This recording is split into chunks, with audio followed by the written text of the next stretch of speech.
can do.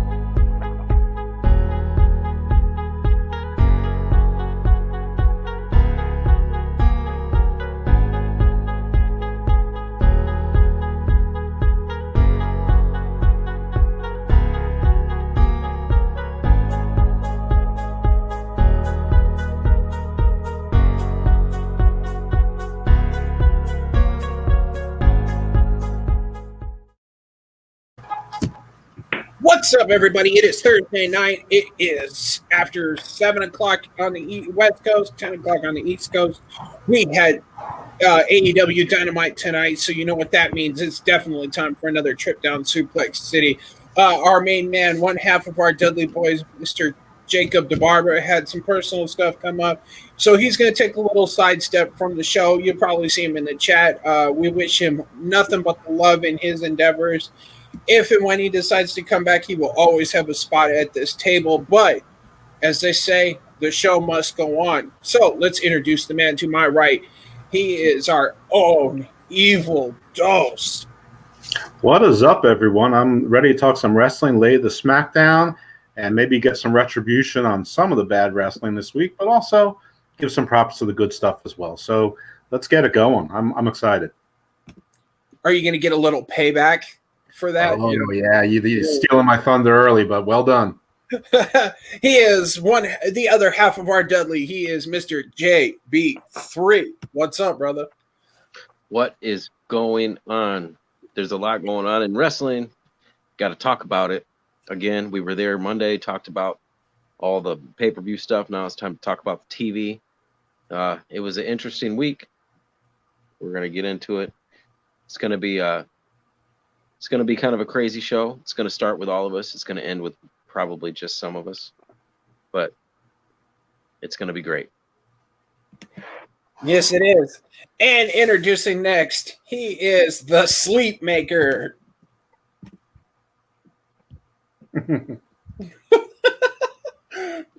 This is it. Yeah. I'm not trying to be like joker, so it's just this whole day. I mean, so much wrestling, my brain is overloaded.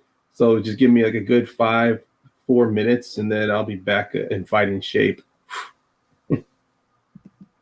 Wah, wah, wah. That's about where your dad joke landed there. And of course, it wouldn't be our trip through Suplex City without the villain himself, Mr. Aben Pendergast. What's up, man? Yeah, we got a lot of television to talk about. I know we're going to talk about some Saturday. We didn't get to talk about it on Monday. And we got so much wrestling in it today. Not today, but this week's been actually a really good week, man. Wrestling is it's a funny thing when you're a wrestling fan. When the show is bad, you know, the world is bad. But when the shows are good, you know, your life is good. So I'm ready to get this shit popping. Yeah. Well, it's absolutely going to be popping. It's going to be popping in this bitch. Yep, I went there. All right, guys. Well, little things stop. Yep. All right. So I guess we'll start. We're going to start this week in WWE. We will hit SmackDown, the Raw, NXT, and we're going to do our payback. There's only 4 names on the card. So if there are matches added tomorrow night on SmackDown, we will put them in our private chat and we'll go from there. We will probably be back Sunday night for a recap of Payback. It may be kind of early, maybe kind of late, depends on which way is up. So let's start in the realm of SmackDown. Does anybody remember any little retribution they want to talk about SmackDown with?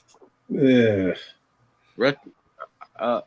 Well, no, because the pay-per-view happened. Well, go ahead, guys. Go ahead.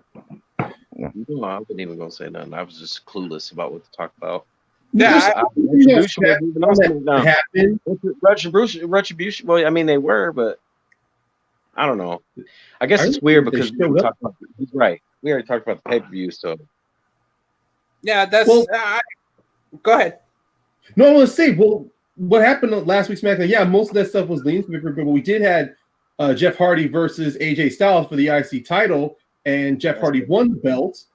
So, I mean, it may have not led to the pay-per-view, but that's like one notable thing from SmackDown to definitely touch on.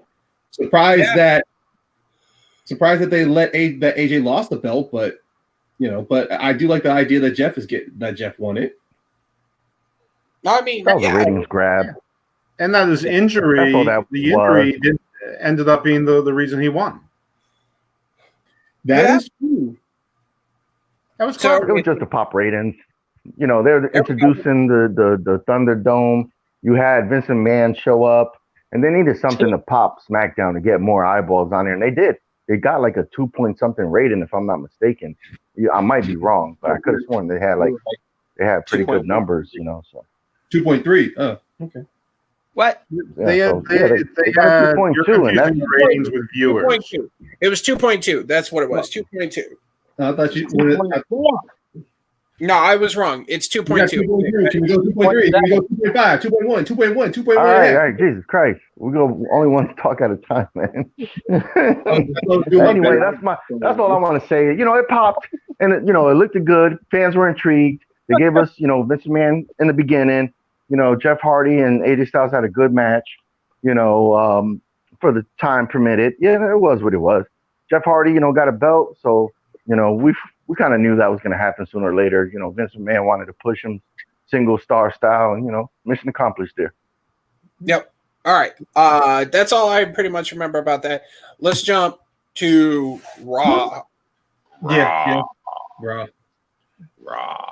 Coming out of let's go a little bit back into SummerSlam.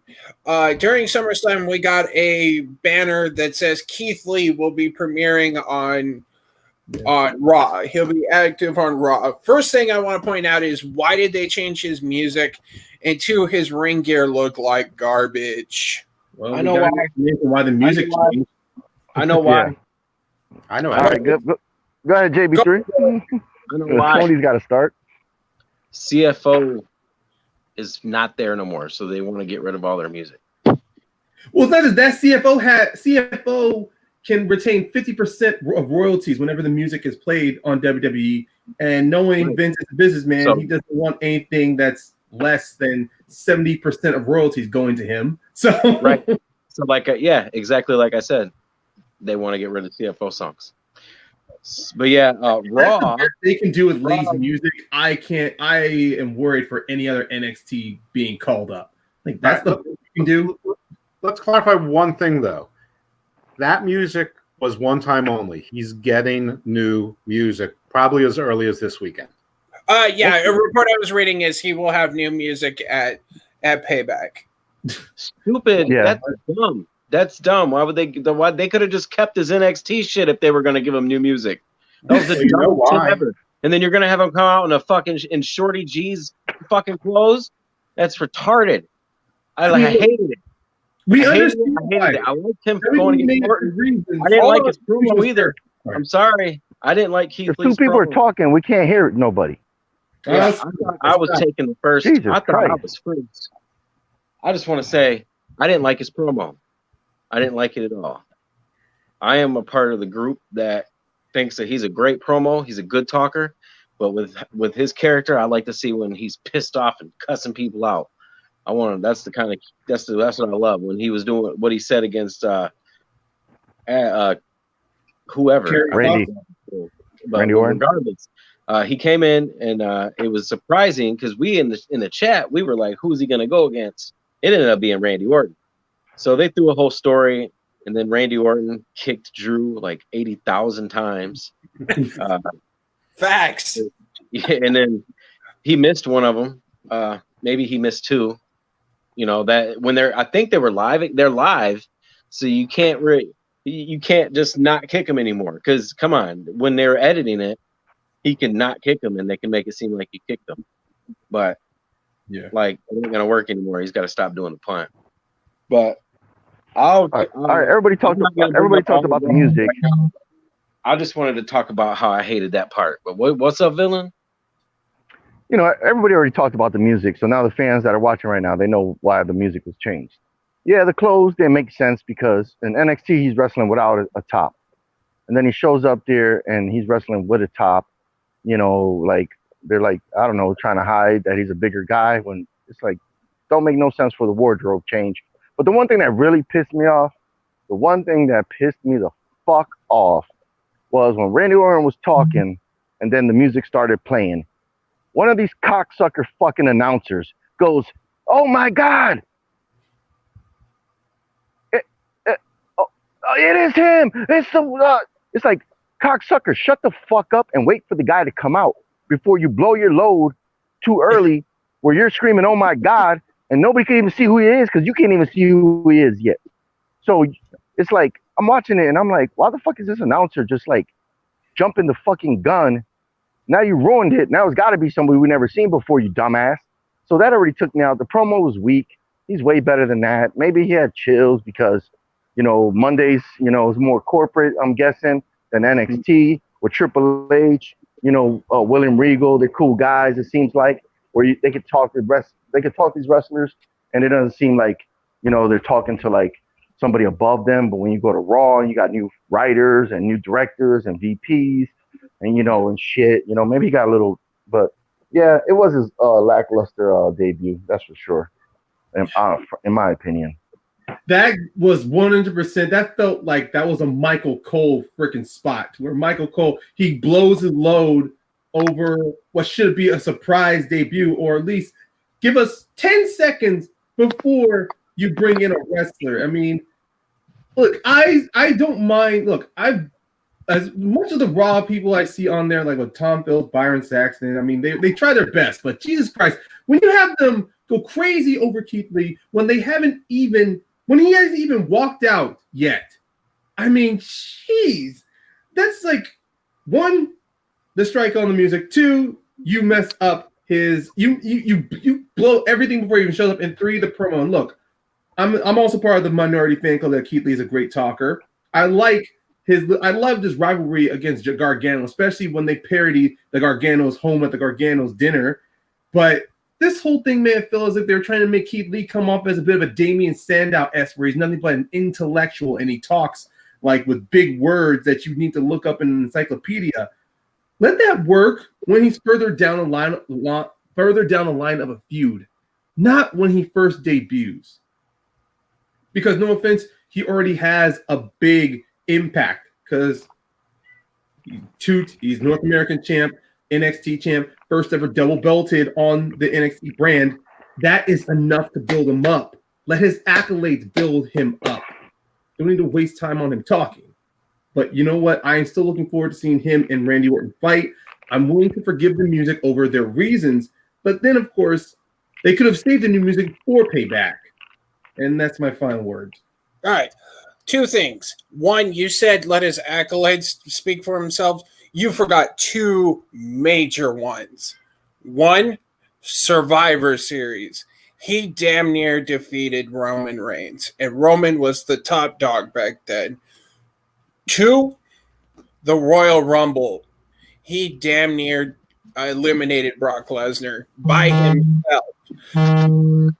So you got to keep that in mind. The music, yeah, that was foul. The promo was weak, but I like the fact that they are putting him in something safe. They say Randy Orton has the safest hands in WWE. So let them go out and have this banger. What it does is it pulls Drew McIntyre off. Spoiler for later, I think some shenanigans is going to happen at the end of that match, but we'll get to that when we get to it. That was a kind of a letdown. That's all I really want to say about that. Dos, the floor is yours. Yeah, I've been waiting my turn on this, and listen, I hear everything you guys said. I've heard the same stuff from other people, and I'm not saying I disagree with any of it entirely. I just feel like everyone's sort of looking at the trees and missing the forest here.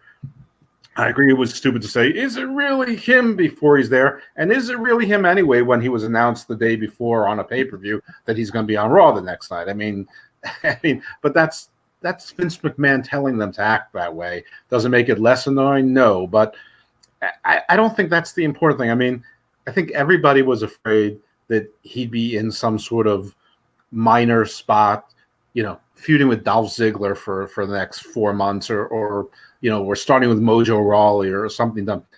He's in a program with Randy Orton and Drew McIntyre. He is top card immediately. Now, I understand he's in his mid-30s and he's a 340-pound man, so time's not on his side. But WWE doesn't normally care about that. So he's already in the top tier storyline placement of the card day one, and that's more important than bad music that we're going to forget about in 3 weeks if they give him new music, which may also be bad music. Hopefully not. Or his attire. Hopefully they'll change his shorts. I know what everyone's saying about the shirt. I didn't mind the shirt. I actually thought it looked pretty cool. But either way, it doesn't. I don't think any of that stuff is important. I think that the story he's in with Drew and Randy, I think that's enormous. And I think that there's just great things on the horizon for the man. So I think that we should look at the positive instead of the negative this time. Fair enough. All right. Something else that happened. We had the Golden Role Models taking on Shayna Baszler and Nia Jax. This was out of left field, to say the least. Mm-hmm. I mean, there's the old saying, an enemy of my enemy is my friend. So there's already chinks in the Golden Role Models' armor. This could lead to more of it. Seeing Shayna Baszler just destroy people on TV is always fantastic, in my opinion. Dos, what did you think? I know we don't fantasy book on this show. We try not to, so I'm not going to. In kayfabe, I understand why Shayna and Nia may want to team together. They're two powerhouses on the same brand. It makes sense from that regard.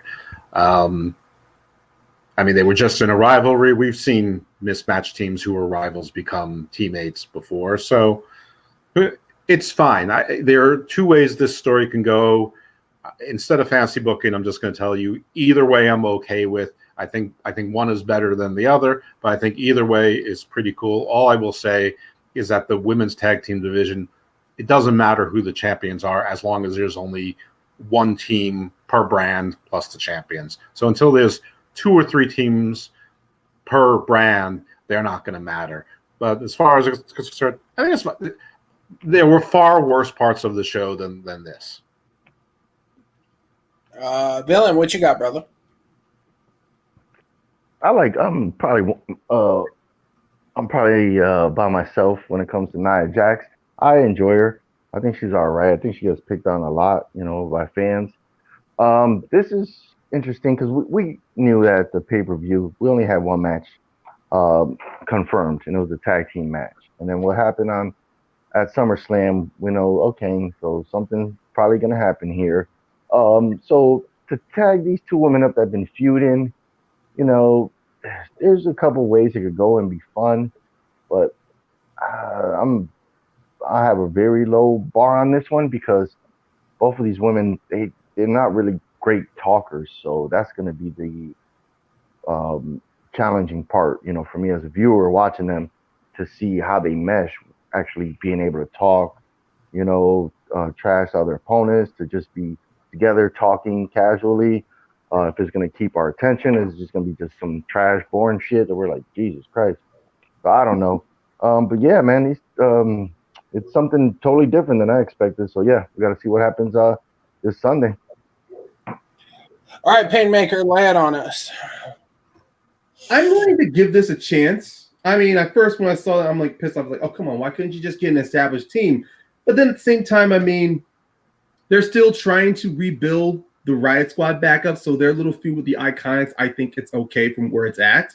So by the time when both teams, the feud is over, either team can start going after those belts. So I think for this instance, especially with the Sasha Bailey, like the dismantling, or the fact that this empire of the Golden Role Models is going to collapse within itself, I think having Shayna Baszler be like one of the figures or one of the key figures involved, I think would be good. I go back and forth on Nia Jax. I think she's great when she's being used in a certain role WWE gives her. But at the same time, I'm also with those fans who think I don't think she's unsafe. I just think that WWE keeps throwing her in situations to where unfortunately, her lack of chemistry with certain wrestlers lead to some people getting hurt. I think Nia Jax can be great. I mean, that run she had, that feud she had with Alexa Bliss going to WrestleMania 34, that was a good run. You saw exactly from her separating from Alexa Bliss, that challenge, that match at WrestleMania 34, and I thought her run as champ deserved more before she lost it at Money in the Bank. So if this little unlikely union between Shayna and Nia works, we could see something between the two, like two good heels who can't stand each other, but are just, I mean, we have plenty of examples in WWE where two heels who can't stand each other can work together as great tag teams. I mean, one of the biggest examples was in the early days of SmackDown of the Big Six when you had Angle and Benoit. You also had with Edge and Guerrero, even though technically they weren't heels, those were two personalities that could not stand to work together but made it work. So I think I will give this a shot.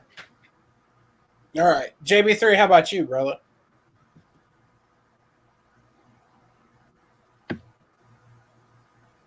You're muted, bro.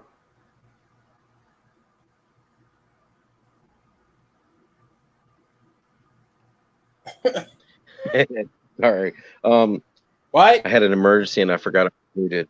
What? Yeah, we're talking about Sasha and Bayley, right? What? Yeah. Are we talking Yes. about Sasha and Bayley? You deserve I'm just it. ready to see. I'm just ready to see. Oh. Whatever happens, I just want to.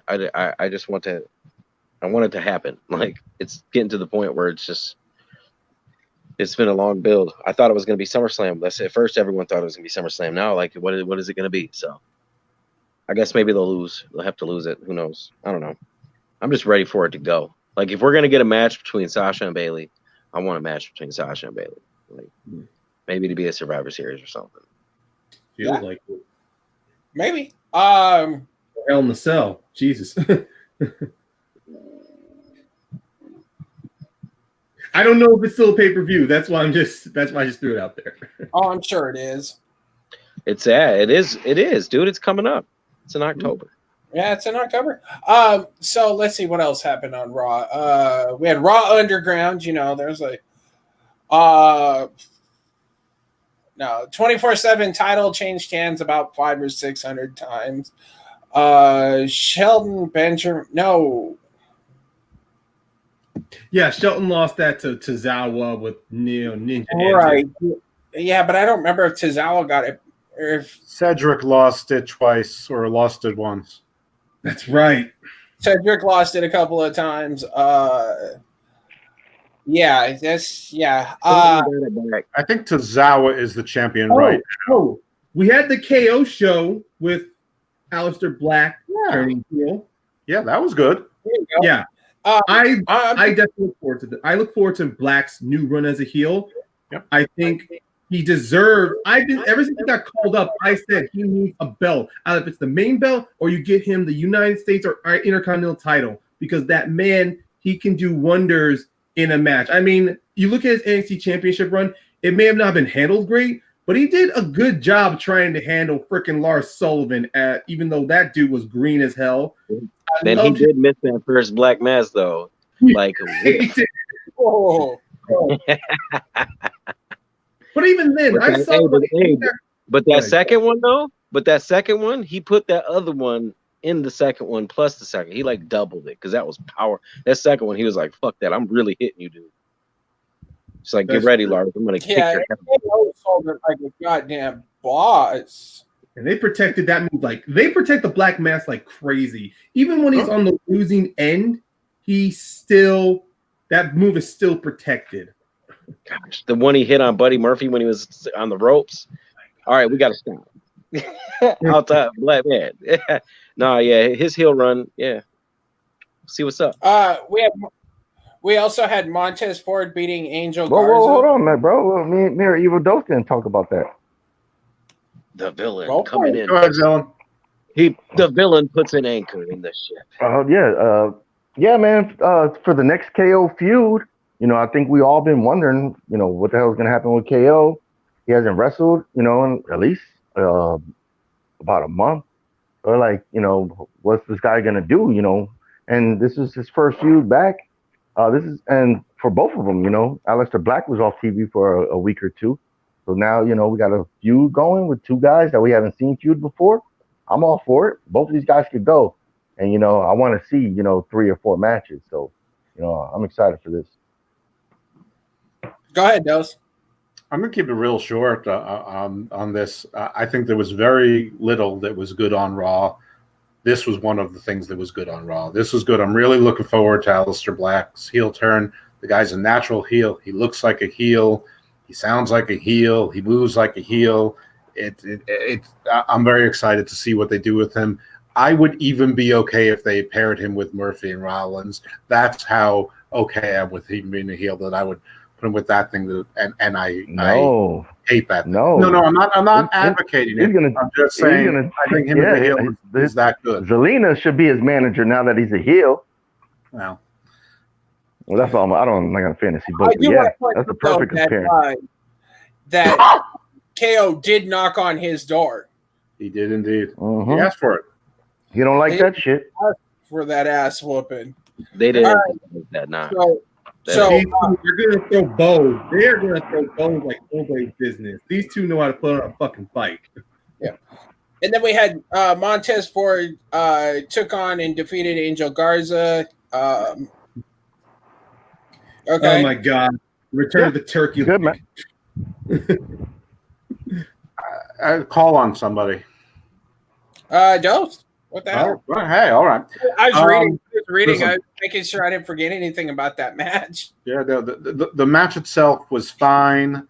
I never thought Zelina Vega was the poisoner. So while the story stinks, at least there is still a story there, and it's not just resolved. But this is one of the things that drive me crazy about WWE generally, and especially this Monday night. There is no reason why after the Street Profits beat Garza and Andrade clean at SummerSlam that this feud needs to continue. I don't know why this match happened. It's the same way I feel about Sasha having a lumberjack title match against Asuka. No reason for it at all. So while the match itself was fine, I was just angry that it was happening. So, Villain, what you got? Both of these guys worked well. This is a match where I was fine with. It is what it is. It's to try to build tag teams because we all know they barely have anybody on Raw for tag teams. Which, how the fuck you got 3 brands with 150 people and you can't have tag teams on your show? But you know what? I'm not gonna bring that up no more. But so they're gonna have to just keep having these guys feuding until some other tag team show up. At least all 4 guys could go. That's only positive.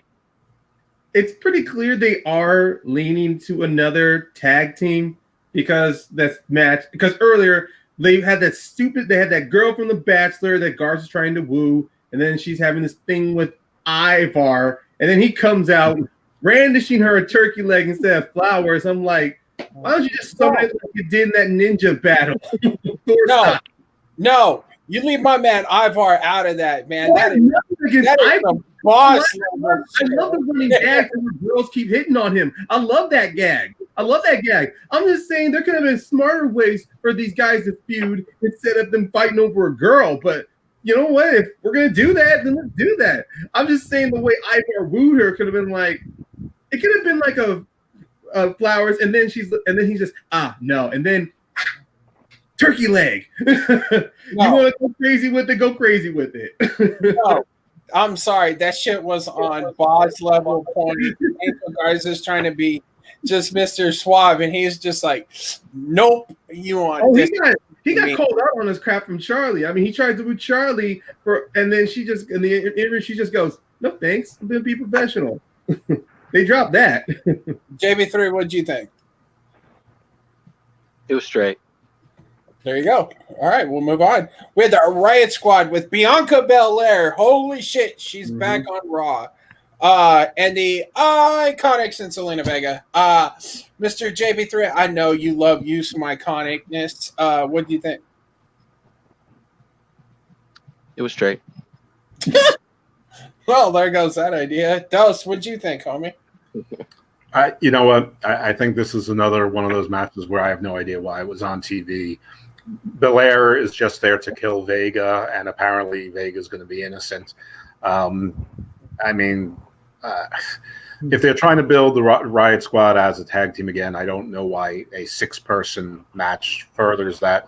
So this was another match that made zero sense to me, and so I'm going to call it. I'm going to build on JB3 because I'm pretty sure he forgot a word. He said straight, but he forgot trash. Straight trash. No. Go ahead, Ryan. I don't think it's trash. I think it's a good change in variation because so far with the Iconics and the Riots, we've had I think Paynemaker has got a victory over both Liv and Ruby. I mean, Billie Kay had not been used much except when she's on the mic. So this change in dynamic of a 6-person, I think it's okay because then what else is going to happen? We're going to have Billie going up against either Ruby and then Liv, and then it's going to be the same outcome of miscommunication to where the announcer's going to go, or the Riot Squad on the same page or not.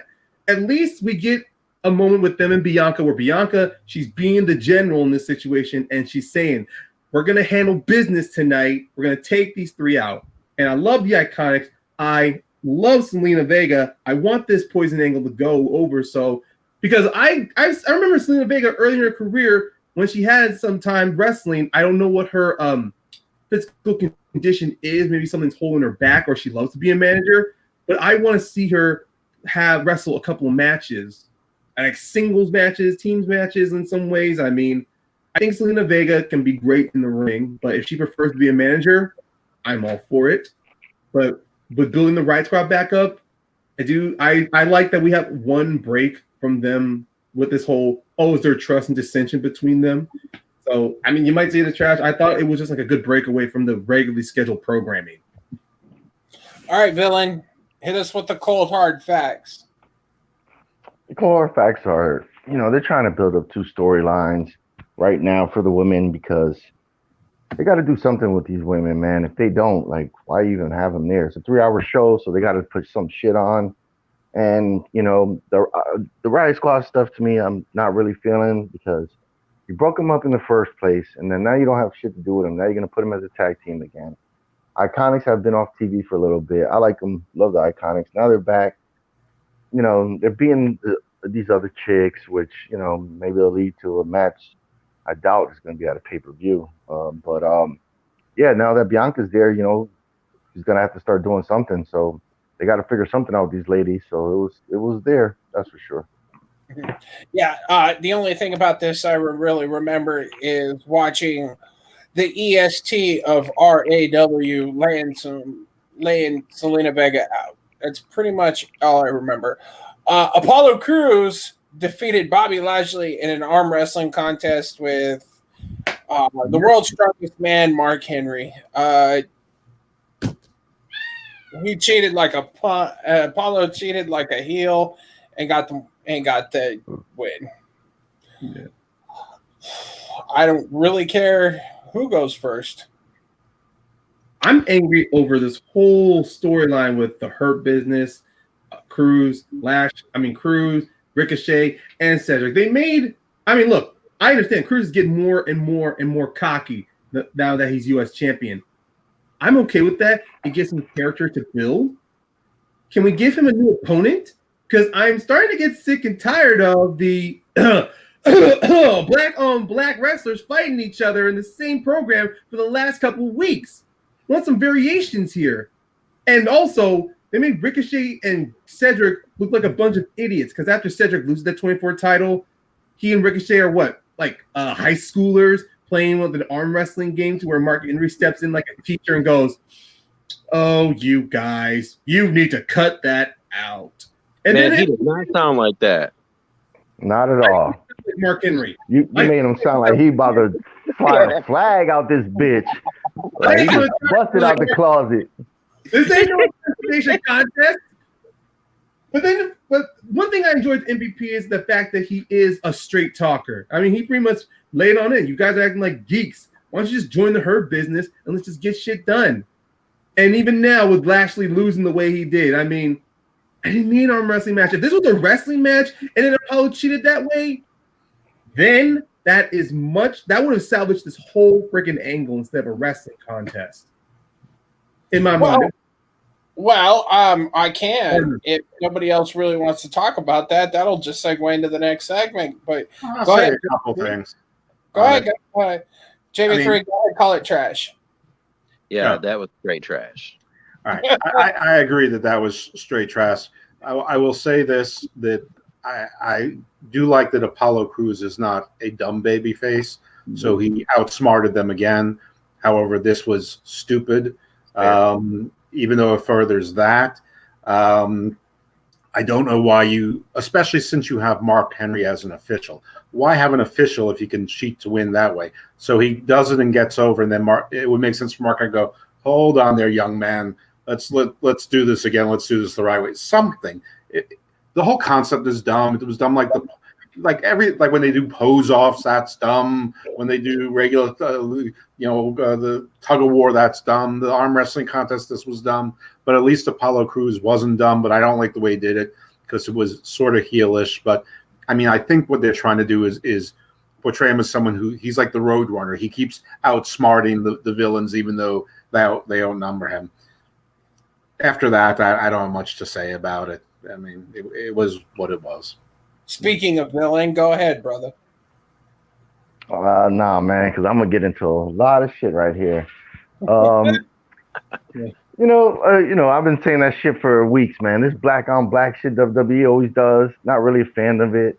I don't mind a feud, because if they deserve a feud, they deserve a feud. But this, they always got Bobby Lashley doing some stupid ass shit, fucking arm wrestling, posing, relay races. It's like this motherfucker looks like a beast. Like you should have him wrestling. But they always doing this to this black man. They're always doing some really silly shit with this motherfucker, man. I don't get it, man. But this storyline sucks ass to me personally. I could care less. Like JB3 said, trash. Yeah, the only redeeming part about this is when the Hurt Business went to Raw Underground and Lashley fucked everybody up. I mean, I would rather see the Hurt Business go, fuck this little feud with them, and go over to Raw Underground, and we just see ass whoopings over there. Because we know Bobby Lashley has the MMA background. I'm sure they can work out something where MVP looks good. Shelton Benjamin wrestled with Brock Lesnar in college, so he's got the background. Let them go over there and rule house. Shelton Benjamin should be getting money like they're gambling in the back. So he should be collecting the money, MVP. Yeah. Or is that be fighting? Freaking TV. Jesus. He's 45. I mean, MVP can be MVP should be doing what on Underground what Shane's doing. He should be the mouthpiece. So whenever Black beating somebody on Raw Underground, MVP just takes the mic from Shane and he just starts talking about the Hurt Business. So then he can actually give some play-by-play instead of Shane just go, oh, that's nice. Oh, you see, this is what we do here on Raw Underground. See, this is what we're talking about. At least MVP will give you some context and trash talk and improvise instead of Shane just be like, I need something to say. Raw Underground, ... Baddest spot on the place, ... I don't know what else I'm gonna say because I'm trying to look like a mean son of a bitch. Like he's on cocaine and hyped up. He's sweating. He's always like one move away from a stroke. And he stops fights whenever he wants. I mean, yeah, Shane doesn't. You already heard my famous rant on Shane. He does not belong there. There's nothing underground about Shane McMahon. Yo, whoa, hold on. Hey, the Mean Street Pot dude. Bro, where are they? They abandoned him. Mean Street Posse. He did, didn't he? They weren't in the subways. They were on the sidewalk. No, I'm just trolling though. I love the Mean Street Posse. No problems. We're a good addition, when the European and hardcore championship. All right, we're not talking about fucking the Mean Street Posse. What's the next subject? Well, we are. We're not going to go into a 5-minute conversation about Mean Street fucking Posse. Jesus Christ. All right, next one we had Asuka and Sasha have a rematch, and it's a lumberjack match. This failed compared to the original match the night before. It just gave Bailey and Sasha had a chance to beat up on Asuka. Asuka got the win. Yeah. Villain. As expected, you know. Yeah, you know, what else can you say? Asuka's a great wrestler. You expected her to win the match, and she won it. So, yeah, good match. Yep. Ghost, what you got? I sort of said it earlier. There's no reason for this match. Sasha did nothing to deserve a rematch. She lost clean the night before with having every advantage possible. I didn't get it. I thought it was lazy booking. Wasn't a lot of thinking involved. And then some. Yeah, right. Got it, and then some. And at least she lost. Right person won. That's all I can say. But this was. I wouldn't call it trash because it's not like they did a bad job. It was just lazy. Yeah. JB3. I agree. Well, okay then. I'm sorry that I'm so short about Raw. Raw didn't really impress me, and we're like on the 5th topic on Raw. I'm just like, 41 minutes in. Yeah. They earned the JB3. I really wasn't impressed with Raw. I can understand that. Ryan, what you got? I want to give this match some credit, but it's really hard to, honestly. I mean, if this was, I don't know what the point of the lumberjacks were. Because did they give any reason why, or it was just because they needed the match just to have it, like the arm wrestling match? And this match was almost the second worst thing I've seen they did. The women's segment I saw. I mean, looking at the terrible segment they had with Lana, Natalya, and Mickie James, where I was getting Piggy James flashbacks. Like they're not going to do that shit, but luckily they did not. But yeah, bro, how do you compare? Okay, wait a minute. How do you compare those two segments? Like, I'm not comparing them. I'm just saying that you're not listening. I did not compare them. I'm saying that the match was not as it was terrible, but it wasn't terrible as what they did with that segment with Lana and Natalya. Because when they did that whole thing with Lana and Natalya trying to talk about Mickie James' career and it's a black screen, I got terrible PTSD to when Mickie James was on SmackDown and you got that stupid Piggy James sketch. I'm like, are they really going to do Mickie James dirty like that since they brought her back on TV? See, I thought it was kind of funny. They're trying to be heels. They're trying to be stupid. I know, but that PTSD. I think Mickie James deserves much more than what she's getting on TV. She's gonna come back and she's gonna whoop both of their asses. She came out. Yeah, she came out with Lana and whatever the fuck her name is. You know, Natalya. Matty Neidhart. All right, so we're good. I know I may be making a mountain out of a molehill. It's just those situations where the history, seeing WWE with their lows are much. Like their lows are much more easy to spot than their highs, or even like when it's medium or it's okay. So it's just like, but you're making that one little thing. Go ahead. Mickie James' top was the MVP of the night. Yeah, I can agree with that. All right, last up we had Seth Rollins and Dominic taking on the Monday Night Messiah and his bitch buddy. On the Mysterios. I'm sorry, his bitch Murphy. They lost by disqualification because Retribution fucked them up after a double 619. That was kind of neat because it's kind of like a father and son thing, kind of like when they did it to Brock Lesnar. But that's about all. It was a cop out. I mean, Dose, what are you feeling? Just another match that didn't need to happen. The SummerSlam, Seth Rollins won. It should be over. Move on. This feud.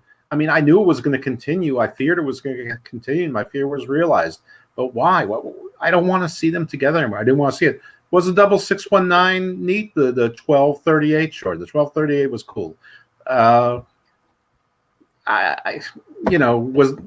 And of all the Retribution scenes or segments, this one was one of the better of the bad. I mean, if Retribution is 90% terrible and 10% somewhere above terrible to okay, I would call this okay.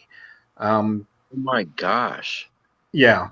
But that's it. I didn't want to see. This is another match that just made me mad that it was on TV. I didn't want to see it. I want to be last. I want to be last. Okay. For the Villain? Yeah, this match was okay. You have when you're doing a show nonstop for 52 weeks a year with never breaks. You gotta put product out there. So I can understand why these seem like a lot of just rehashing feuds. But when you think about it, they're only showing 35 people on TV. It's like with the COVID shit. This is when they should be building stars, and they're not. And that's the reality. Yeah, you bring some other guys, some new guys in, and they're not really doing shit. The Cedrics, the fucking the Alis, and all these guys, and they're not there consistently. Wrestling. So when you're using the same freaking people, and then you're trying to build Dominic, so I can't even say that they're not trying to build new stars, but like I always say, man, hit that motherfucker with some steroids, have Kurt Angle train him, give him fucking Goldberg's moves, and then he can have the new streak and fucking run through WWE for the next 3 years. That's all I gotta say about this. I'd like to see that. Hey, every time you say it, I've thought about it, and I went back and watched some of Goldberg WCW sort of style matches, and I'm like, Dominic would be fucking hard if he put on about 100 pounds of muscle and just ran through bitches. All right, Paynemaker, you're up next.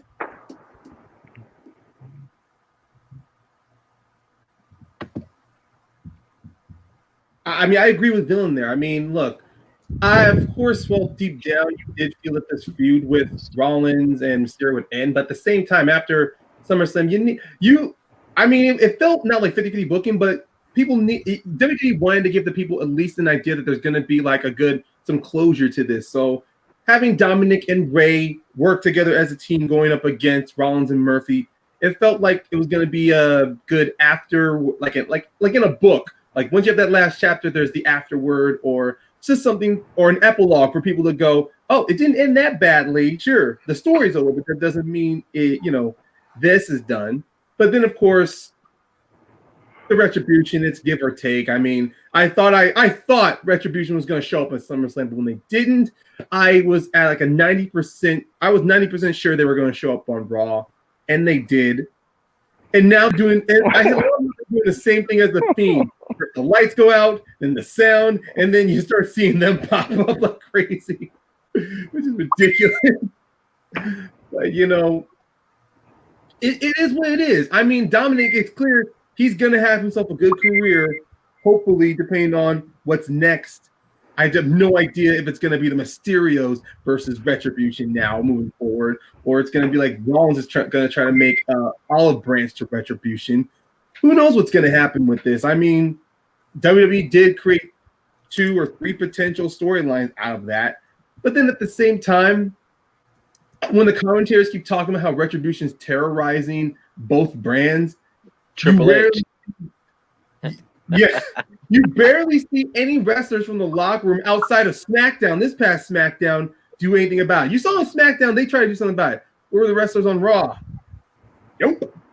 So it feels as if it does feel more like the idea that this is going to collide with that theory that Retribution is some NXT wrestlers and it's just building up to once again another brand supremacy fight at Survivor Series. And if it is Retribution, I mean, it is Retribution, why aren't they going after the Raw self-appointed leader? Why are they going after Mysterio's kid?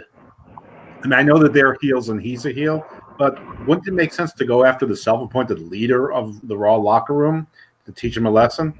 So I'm sorry, I just went out of turn again. I'm done. No biggie. Here we go. Let's just do this right now. The floor is yours, sir. So yeah. Rey Mysterio, that stuff happened. I agree with a lot of what was said, except for I did like to see Rey and Dominic team together, father son. That's really a cool moment. I I got a son. If we were wrestlers, I could be like, that'd be cool. Well, that's not the case. But he loves DBZ, so that's cool. But I digress. The match wasn't needed, but it did something. Retribution came out, and I just had an epiphany. Now, this is shooting in the dark, a little bit of fantasy booking, but a little bit of shooting and predicting. So there were 7 members, and this is also going to be a segue to the next segment too. Ha ha! So there was 7 members of Retribution standing at the end, and they were all like, "Yeah, well, we're do." And then now a couple things. Their name wasn't going to be Retribution at first. Their name was going to be Justice. There's 7 of them, and it's obviously there's a lot of predictabilities of what's happening, but I think it's going to go deeper. I think it's going to go deeper because I think I know who their leader is, because after Raw ended, it was over, right? Retribution stood tall, 7 of them. Then NXT happened, and what happened after that? Who came back on NXT for commentary? The former leader of Nexus, the new leader of Justice or Retribution should be called. And if the fantasy booking part was, wouldn't it be so dope if it was actually Nexus? If that was who it was, like all the old members, even Daniel Bryan, that would be dope. It won't be. It couldn't be. But man, that was. Wow. But that leads us into NXT, I guess. But yeah, that's a good. That's a good thread. Honestly, that is a good thread. Honestly. Well, except that all right, Justice that they trademark was JUSTUS, which is 6 letters. Just us. Yeah. Just. Yeah. Well, it is what it is. It's a good segue though. I have to admit, at the beginning of NXT, I don't know if JB3 or Villain in Florida could hear my heart break. Because I was in tears. I cried a little bit. Because this whole time, if you watch our show, my man Karrion Kross has been. I've been claiming he's going to be carrying gold. So what happens? The lights go down. Scarlett comes out. They make their way to the ring. Mm-hmm. And just as they're going, Karrion Kross his shoulders in a sling. Now, reports had come out that he separated his shoulder early in the match with Keith Lee. Apparently, those rumors are true. He says, I want to wrestle, but WWE won't let me, so I have to drop this. But I'm coming back to fuck y'all up. They put the hourglass down, turn it over, then walk out. Scarlett touches that logo, and it turns into flame. This whole segment was on point. Like, I can't say enough about this. Dose, what you got? I'm with you. I love Karrion Kross. Going back to Lucha Underground days, even when he was in that silly White Rabbit role. We'll talk about Lucha Underground here because that was a cartoon. What's to say? He delivered the promo that he had to deliver. It sounded real. There's a little bit swerve, I guess, in the beginning with Scarlett still singing the Fallen Prey song, which, I mean, why would she do that if she knew what was happening? Maybe she didn't. I don't know. Whatever. It's not important. He said what he had to say. It is extremely unfortunate, but I think the solution of the fatal 4-way Iron Man match, I'm not going to pretend that I understand all of the ramifications of that, but that may be a blessing in disguise. But I'm saddened about what happened to Cross, but I think it's just, like you said, a bump in the road. And, what he says something about the obstacles are my journey or something like that. So it was fine. It was good. Whatever it is, he put some lipstick on the pig that was not a pig of his fault. Yep. Bill, what did you think of his promo? thought this shit was weak. I don't know what the hell you were over there jizzing about. This shit wasn't even all that. You know, I to be honest, man, I ain't feeling Killing Cross, man. You know, it's just my personal. I don't like this dude, man. I don't like him. You know, Triple H, you know, got him over there. He strapped the rocket to the back. Some guys like this, and you know, I might sound like a hypocrite because maybe if I seen this somewhere else in a different environment, I'll be all with it. But you know, when he was at Impact, he didn't do shit. He didn't win the heavyweight title, and then he bitched and complained, you know, because Triple H called him, and him and his wife would get a bigger payday. You know, so that to me, that's just not the wrestling business. This guy's after the money, it seems like. And you know, if you start setting up guys like this without telling them like, hey man, there's no ego, you know, which I don't know, man. I mean, I hope he's fine. You know, it's not a big injury. He's not going to be out forever. It's not career ending. So thank God for that. You know, when he comes back, he'll probably, you know, beat a couple guys up and then probably win the title again, or, you know, it is what it is. But yeah, it sucks for him, but you know, whatever. Now they have to shift, and we've seen it tonight starting. So, you know, I feel bad for the guy, but other than that, you know, I wasn't impressed with him. I was not impressed with him. So that's it. All right, JB3, what do you think? I mean, I'm kind of more on the side with the villain. I'm not too impressed with him. I didn't watch any of his other stuff. He has grown on me from when I first seen him a little bit. So that's only because he's had hard-hitting matches with a couple good guys he didn't squash. He started using strikes. I like that. I mentioned that before. I don't like that he was injured. That sucks. You know, he just became champion and stuff. Man, I'm just more excited about what William Regal said, to be honest with you. But we'll get there. I know, but I'm going to have a prediction. This is the last thing I'm going to say about it. I don't predict that I know they put the NXT title down and they put the time thing, then they flipped that mug, and it was you know what I'm saying? But I think that there's going to be a little bit of a difference, because I think when he comes back, he's not coming to NXT. I think he's going to go to Raw. Whoa, interesting. All right, Paynemaker. I mean, I made my feelings known about how I felt with Cross getting the belt when we talked about the pay-per-view.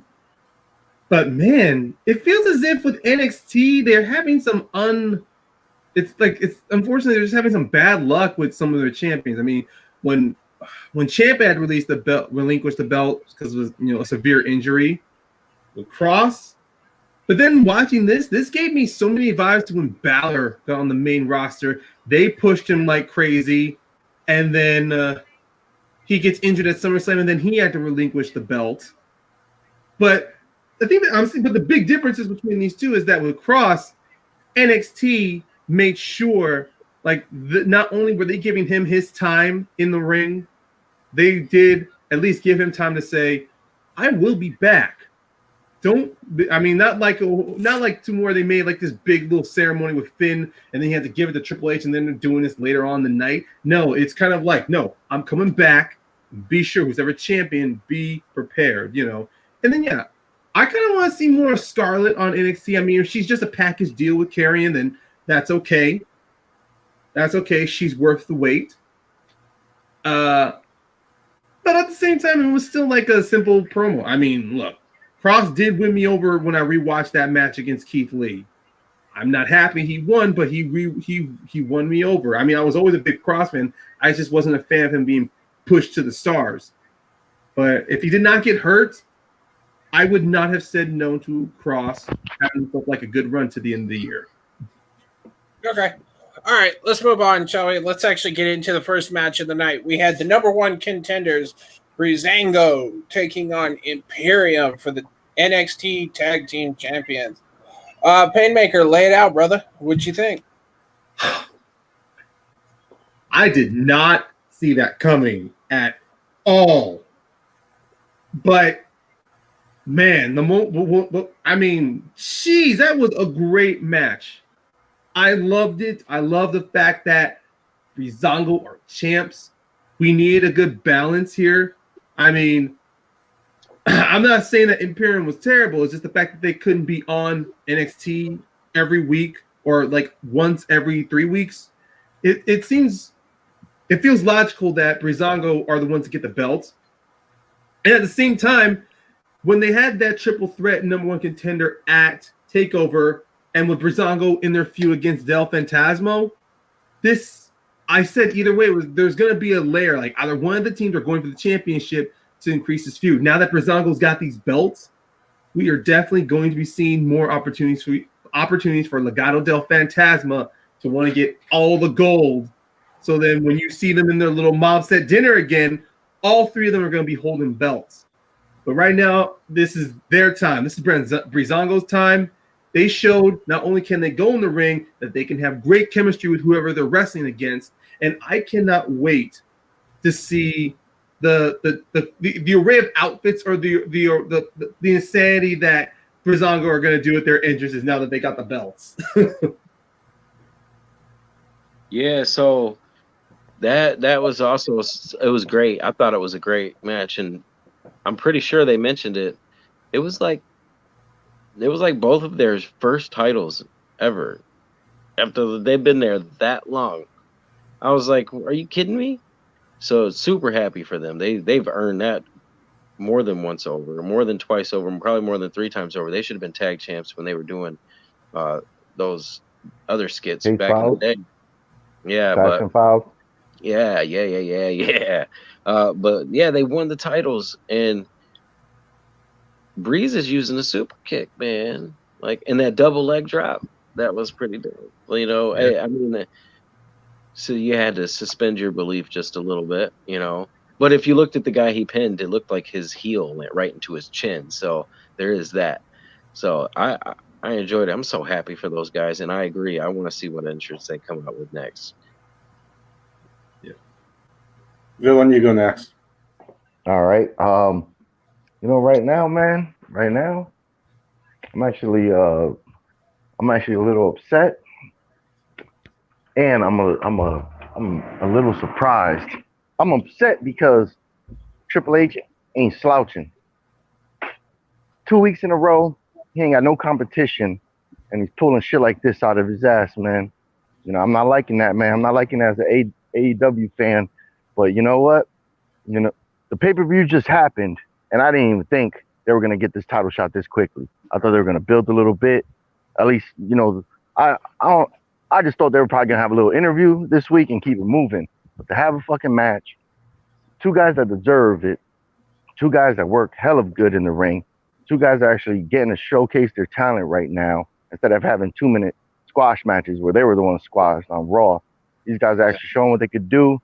They've been a loyal employees, and you know what? Their time is now. So, and Imperium, like I said, man, that's shocked the shit out of me because I'm guessing they're probably going to go back to the UK, you know. So if those 2 guys leave, that's going to leave a gap in the tag team division. And, you know, Imperium's always been kind of like, without Walter. So if these two guys leave right now, then it's like, now you're down 2, you know. So you got to see what happens. But yeah. It just shocked the shit out of me. Yeah, this was out of left field. I agree with that. I do think that they're going back to NXT UK. I heard something along the lines of them being able to start shows here shortly. So they're starting September 17th. There you go. I think they'll be back. Breezeango's put in a hell of a lot of work. I want to give a shout out to Beth Phoenix on the mic, where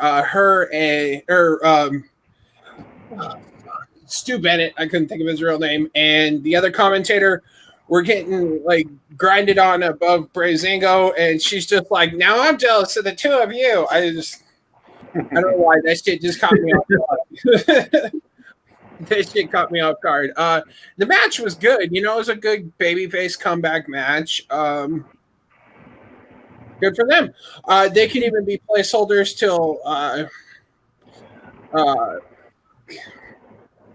basically the cartel comes back. You know, Phantasmo. Legado. Thank you. Until they take over, but you know what? That's okay. I was afraid of this. I was afraid I was going to be alone. What? You didn't like it? I don't like anything about it. I don't. Breezango winning the tag team titles is like to me the equivalent of Best Friends winning the AEW tag team titles. I have no interest in seeing them with gold. They're jokes to me. I don't care about them. I wanted I wanted the hard hitting match. I wanted Lorcan and Birch to win the match a week ago. I don't really love these two guys from Imperium, but they have something. At least they've got that hard hitting, strong style thing going that makes them a little bit different.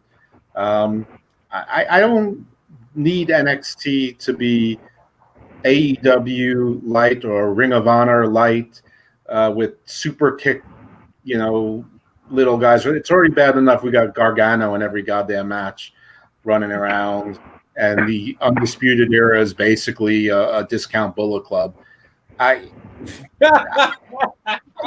Just not interested in Breezango at all. The only saving grace is that there are no tag teams in NXT, so what difference does it make? I like that Dollar Store Bullet Club. I like that one. Woo. Fire. Next up, we had Tommaso Ciampa basically eat Jake Atlas. That's all he did was beat this living shit out of him for 20 minutes. That's for about 5 minutes. The waste. Beautiful. Can I go first on this one? Absolutely. Because I want to go on something that JB3 said earlier, because I don't think it was an accident that Wade Barrett came back, and they're using Wade Barrett, the name, his WWE name, not Stu Bennett. But also Ciampa returned tonight, and Ciampa is the face and the leader of NXT. So I sort of think that the reason for Ciampa being so vicious and killing Atlas, and probably being Atlas not being the last one that he kills, is because he's going to kill everyone in NXT who has declined to join Retribution. And Ciampa is going to be the capo, the leader of Retribution, but he's not the final boss. We're not going to find out who the final boss is for a while. I don't know if it's going to be Shawn Michaels. I don't know if it'll be Wade Barrett. I don't know if it'll be Triple H or something else. But Ciampa's going to be the field general for a while. That's my little fantasy booking. But I like this. I like a squash. I feel a little bit bad for Jake Atlas because I know he's a young star, but that's fine. He's a young star. He can eat this, and it's Tommaso Ciampa. It's not like he lost to Killian Dane in that with no offense. So I liked it. It was vicious. I liked how he killed him. I liked his little jump onto the ring, and it fits with my little theory of desperately trying to find a through line to make this Retribution thing a logical story, which WWE has given me no reason to believe they're going to do for the last several years. But I still hope against hope because I'm a crazy person. Fair enough. JB3? Yeah, it was beautiful. He needed that. He needed it so bad. Look, so many people were upset about the whole Karrion Kross thing, and I get it. You got to put a guy over. Sometimes you got to do that. But it leaves a bad taste in your mouth, especially after everything that he had wanted to accomplish when he came back. He wanted to have Goldie back, and it just didn't happen. And it was all from shenanigans. It's kayfabe, all the way shenanigans. And now, now he comes back and he fucking destroys. I haven't seen that Tommaso Ciampa since he was fucking Johnny up back in the day. That's you know what I'm saying? That's the Ciampa we want. Like the one where the fan was like, "You're the devil, Ciampa." That's the Ciampa. And I like that fantasy booking, by the way. I think that's good too. So more of that, please. Triple H, do that. Book that. More Ciampa just fucking people up. And then sitting on the apron. Oh, yeah. Dylan, what you got? Who, me? Yes, sir. Oh, wasn't the last time we seen him on TV when he wrestled Karrion Kross, and Karrion Kross basically mopped the floor with him? Yes. So maybe he's, I'm thinking maybe he's just like, thinking and shit when he was in the hospital bed, and that's why he came back full throttle like this. yeah, it seemed like a lot of people were upset that it was Joey Atlas. I guess this guy, was a pretty nice human being, so people were like, having his back, like, oh, they should have used some other guy. like who else is there? But yeah, he showed his dark side, and we're gonna see more of it next week. So, they gave us a little taste. That's why we come back. We want a little more of it. And this was a good little taste. So yeah. All right, Paynemaker. I don't know about you guys. I thought this was a complete waste of Ciampa. Yes, heel Ciampa, great. Execution, no.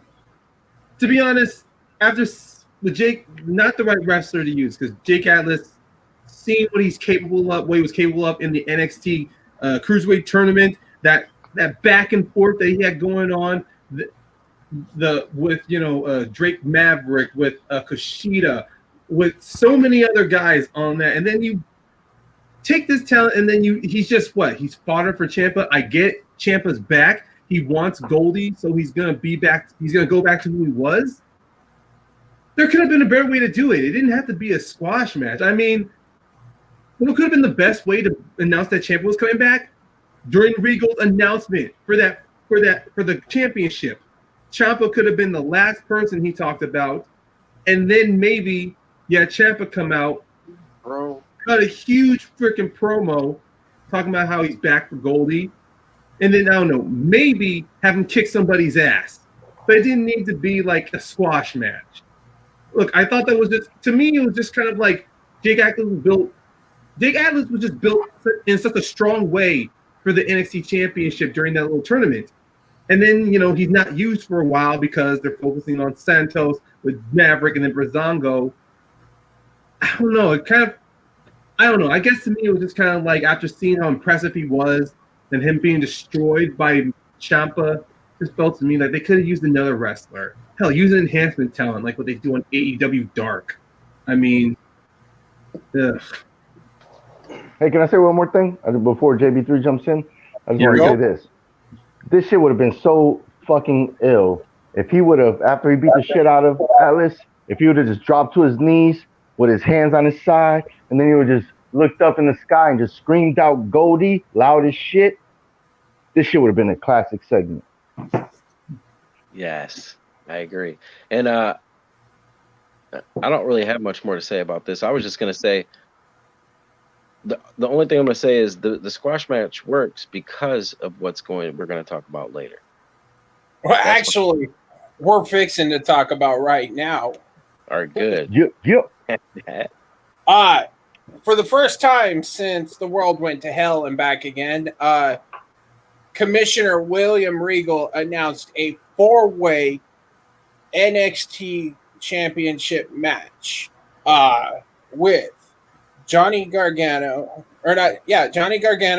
Adam Cole, the one that we previously spoke of, Tommaso Ciampa, and Finn Balor in a 60-minute Iron Man match. And it is going to be on Tuesday night, which means they are not going head-to-head with AEW, which, in my opinion, is awesome as hell right there. I don't know who to fucking pick in this match. I'm going to pick Balor. But fuck, this is going to be nasty. JB3, you're first, brother. So that's why the squash match works, because they had to do two things. They had to have Ciampa return, especially for this match. And they also had to put over that, I can't remember what they call it, that DDT.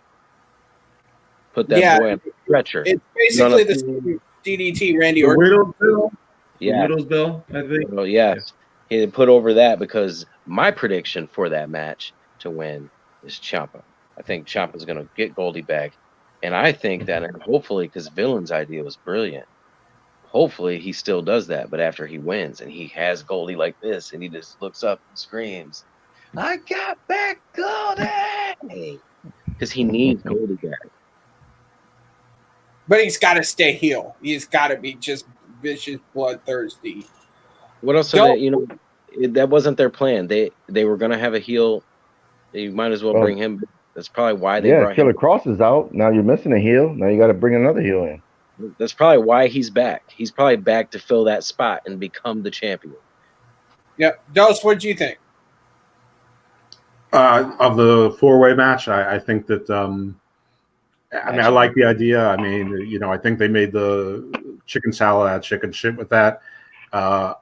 Anyone but Gargano is okay with me as the champion. I'm not one of those people that says Cole doesn't need it. We talk about Ric Flair winning the championship 16 times, Randy Orton 13 times, this one that many times, Charlotte 10 times. I mean, so what's wrong with Cole being a multi-time champion? However, he's not my pick. A few days ago, it would have been Finn. Now it's also Ciampa for the reasons I said before, because if he's going to lead NXT and Retribution, it does make sense for him to have the title. But I could go 50-50, Finn or Ciampa. And because of that, I am now glad that Finn beat Thatcher. I was not before. It didn't make any sense to me. You all remember what I said last week. Obviously made a fool of myself once again, and probably am doing it again this week. And that's okay. It's wrestling. But again, I wouldn't be surprised Finn or Ciampa either way. But I'm going to go with my little through line story and give Ciampa back the gold. And it's fine for him to yell Goldie or Daddy's back or something like that. Daddy's home. Paynemaker does not look pleased with me. Paynemaker, the floor is yours. He does not look happy.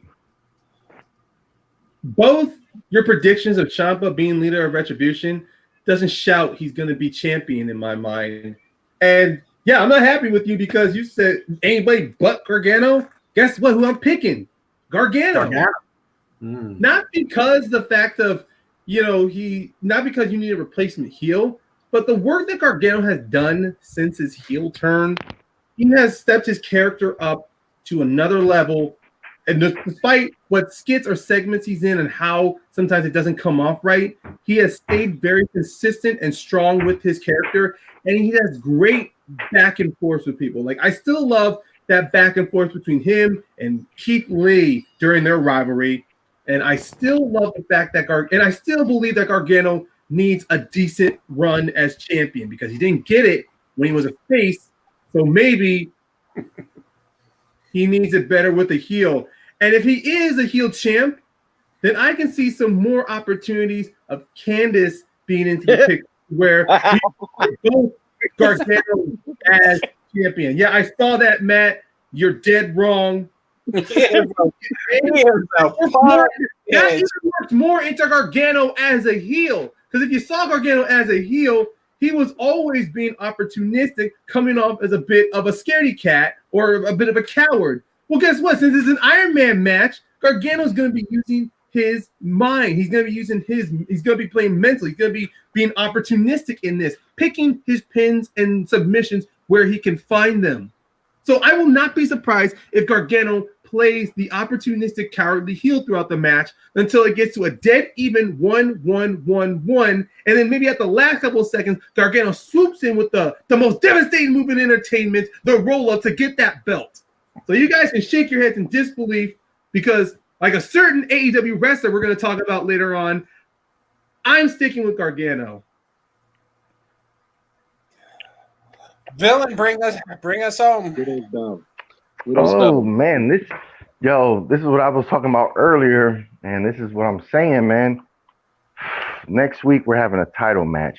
These motherfuckers turn into a tragedy that could have hurt them big time, and they just kept it fucking moving. And AEW is not gonna be there next week, so these sneaky bastards, man. And then now they got 60 minutes with 4 guys that could really go, and all 4 guys are former NXT champions. I'm the first one to say that, by the way. None of you fuckers did. So yeah, man, this shit is gonna be bonkers. These guys are gonna go. It's interesting, the dynamic, because Finn Balor, when he came back, a lot of people were saying, "Oh, he's kind of heelish. Oh, he's a face here. No, he's a heel." But in this match, he looks like the only face. These other 3 guys are heels. Outside of Cole. Adam Cole's a fucking heel. What? Because he lost the title. Now he's a face. Oh, I lost my title, so now I'm a good guy. When he was a bad guy, he was a heel. When he had the title. So I think Adam Cole is kind of done with NXT. He's probably going to move up. Tommaso Ciampa and Gargano, they're good hands. They're great wrestlers, but Finn Balor's there for a reason. And, he got the win at the pay-per-view. He came down there for a reason. And, I'm going to pick Balor, man. I think he might even trip and wear paint, man. If he wears paint, that'll be off the fucking chain. Especially free on TV. Yo, like this match is gonna be bonkers. These guys are gonna be getting pins left and right. 60 minutes endurance. This shit's gonna be fucking crazy, and I can't wait to see this. We got like so many different levels. Demon though, he got to win. We got different levels of heels here. I mean, you got bad. You got the straight like bad. You got the straight like the badass heel that Ciampa is. You got Finn as the no nonsense, tough as nails heel. Gargano as the opportunistic, at times cowardly heel, and then Cole. Don't know what level of heel he is. I mean, maybe he's still the smart ass that he is, but Cole's not a heel anymore. He's turning. He's not a face. yeah, he's like not so a face. He's in the midst of a turn. He's sliding to the face, but he's still If got those. he's not a heel, why did Undisputed Era beat the hell out of Killian Dane? Right? Was he there, or was it just the other three? No, he was They're still there. together. Oh, he was there. I'm sorry, but none of us picked Adam Cole, and Adam Cole, he can't turn heel in a 1 hour match against 3 other heels. Big Show could. Yeah. So, twice. Yeah, for sure. At least. We can all agree. He could have a face, heel, and face. He could start out face, go heel, go back to face, and go heel in one. Man, Big Show is probably turning heel right now. On his show, on the big show, on the Big Show. All right, next up, gentlemen, we had the Cruiserweight champion Santo Escobar defeated Isaiah Swerve Scott. This was a hard-hitting match. I like the match. I thought the ending was okay. I sort of like the loaded mask, luchador mask. Aside from that, I thought it was a good match. I like Escobar's work, but I'm glad he still has a title. But I don't think it was. I need to say too much more about it. Yeah, Paynemaker. To be honest, I mean, yeah, this is another great opportunity for Santos to extend his dominance, but the loaded mask, it is bringing in more heelish tendencies for him. Like at first, he ditched the mask to become his own man, in a way disrespecting the luchador legacy. Now he's using it as a way to win. So, I mean, if it's more of him like spitting on luchador legacy, even making himself more of a heel, then I'm okay with that. But I don't know. It just seems to me that his past matches, he's always won like being very brutal or being dirty. So I thought maybe he didn't need it. JB3. I did not watch this match. Okay, then. Fair enough. Villain. It sucks because it was a good match, but at the end of the day, that's all it was. Good match. Alrighty. Then we'll move on to Kyle O'Reilly defeated Drake Maverick, and then Undisputed Era fucked up Drake Maverick, and Killian Dane just kind of, it was kind of like, yeah, okay. I don't know why these two are fighting. To me, it just didn't seem right that O'Reilly was selling little ass Drake Maverick's hits, but it is what it is. JB3, did you watch this one? I think part of it didn't Kyle O'Reilly like not join in on it? Wasn't he like not wanting to go down? He was being hesitant, Little tease. I like his haircut. He's like, I'm gonna say this right now. Kyle O'Reilly could be the best striker in the business. No arguments. Yeah, because he's really he's up there. The match, I kind of agree with the whole selling point. I don't know, man. It's a little difficult to see. Drake Maverick, he's a little more believable than like Marco Stunt. Well, he's a lot more believable than Marco Stunt, but like there's some other guys. What about that much? I'm talking about believable. I'm not talking about taller. I didn't say he's a lot taller. I said he's a lot more believable. Marco Stunt looks like a 3-year-old. Okay, that's a little bit, but he looks like a 12-year-old. Looks like Marco, my 10-year-old. Marco Stunt looks like the reason we haven't seen him is because his ass is back. He just went to middle school. School's back in. Like Take it away from this computer.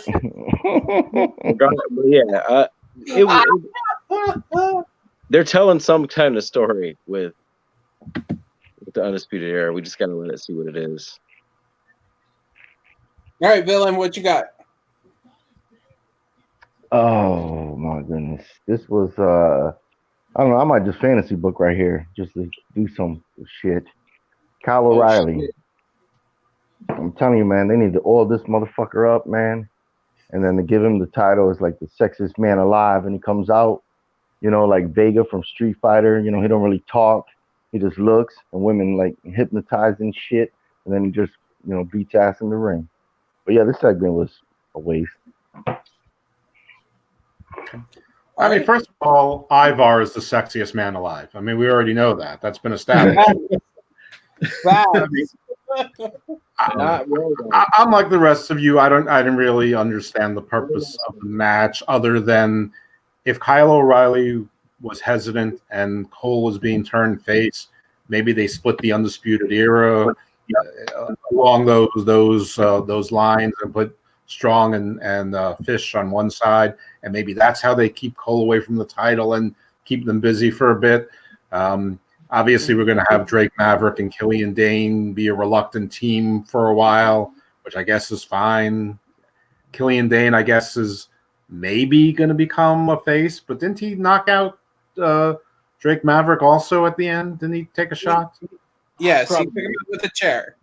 Okay, so yeah, so I don't know. Maybe they're just trying for everyone to be tweeners, and maybe that's their thing now to see what happens. I don't really know why, because there's no crowd, so there's no sense in experimenting who the crowd picks organically. So I'm a little bit confused, but this was a match. There seem to be some stories furthered. I'm not really sure what they are. I don't really care that much about them. I don't really care about Drake Maverick. I found his videos emotional when he was released, but you know, I wouldn't have rehired him. So I would have let him go and maybe kept someone else instead. So I that sounds terrible, I'm sure, but you know, I don't know. I didn't care about this match either. Alrighty then. All right, then we'll move on to our main event.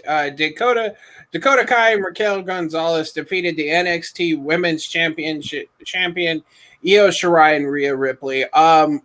I didn't see this match, so I am going to just pass it off to Evil Dose since he spoke last. Okay. I thought this match was pretty good. I thought it worked pretty well. The one thing I saw of note is that it seems like Raquel Gonzalez is starting to take the lead in that pairing. She was the hench person for Dakota Kai, but she sort of did the hot tag, and she sort of said, "Come on, let's go," and she set up the finishing move. So it seems like that may be reversing. Whether that leads to a schism or a different power dynamic, I don't know. But I thought that was interesting. If it is a schism, it makes sense because that puts Dakota Kai against Raquel Gonzalez instead of Rhea Ripley against Raquel Gonzalez and Rhea Ripley against Mercedes Martinez, which is still clearly going on. So I don't know how she can have two feuds against sort of two, other monsters. But hey, why not? I get, try something new. But I have but I thought it was interesting. I miss heel Io so much. I loved Crazy Io coming out to the poppy and pulling her hair and screaming. So I miss that. I sort of want it, but of all the people there, she's the one that probably makes the least sense in turning heel. But it was a match. It was fine. The bad guys won. The powerhouse won with the powerhouse move. Mercedes Martinez, she didn't die from that power slam last week or power bomb last week, which was good. I was worried that she was actually hurt. and it looks like she's not, or at least she's wasn't hurt enough that she couldn't appear.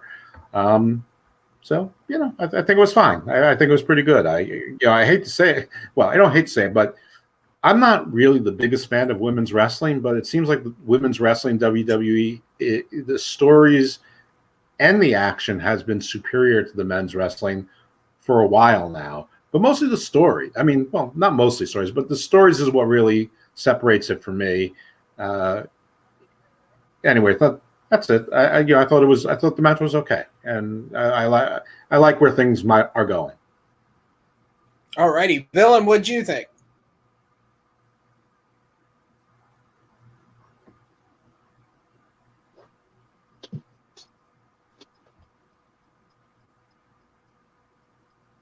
You're muted, homie.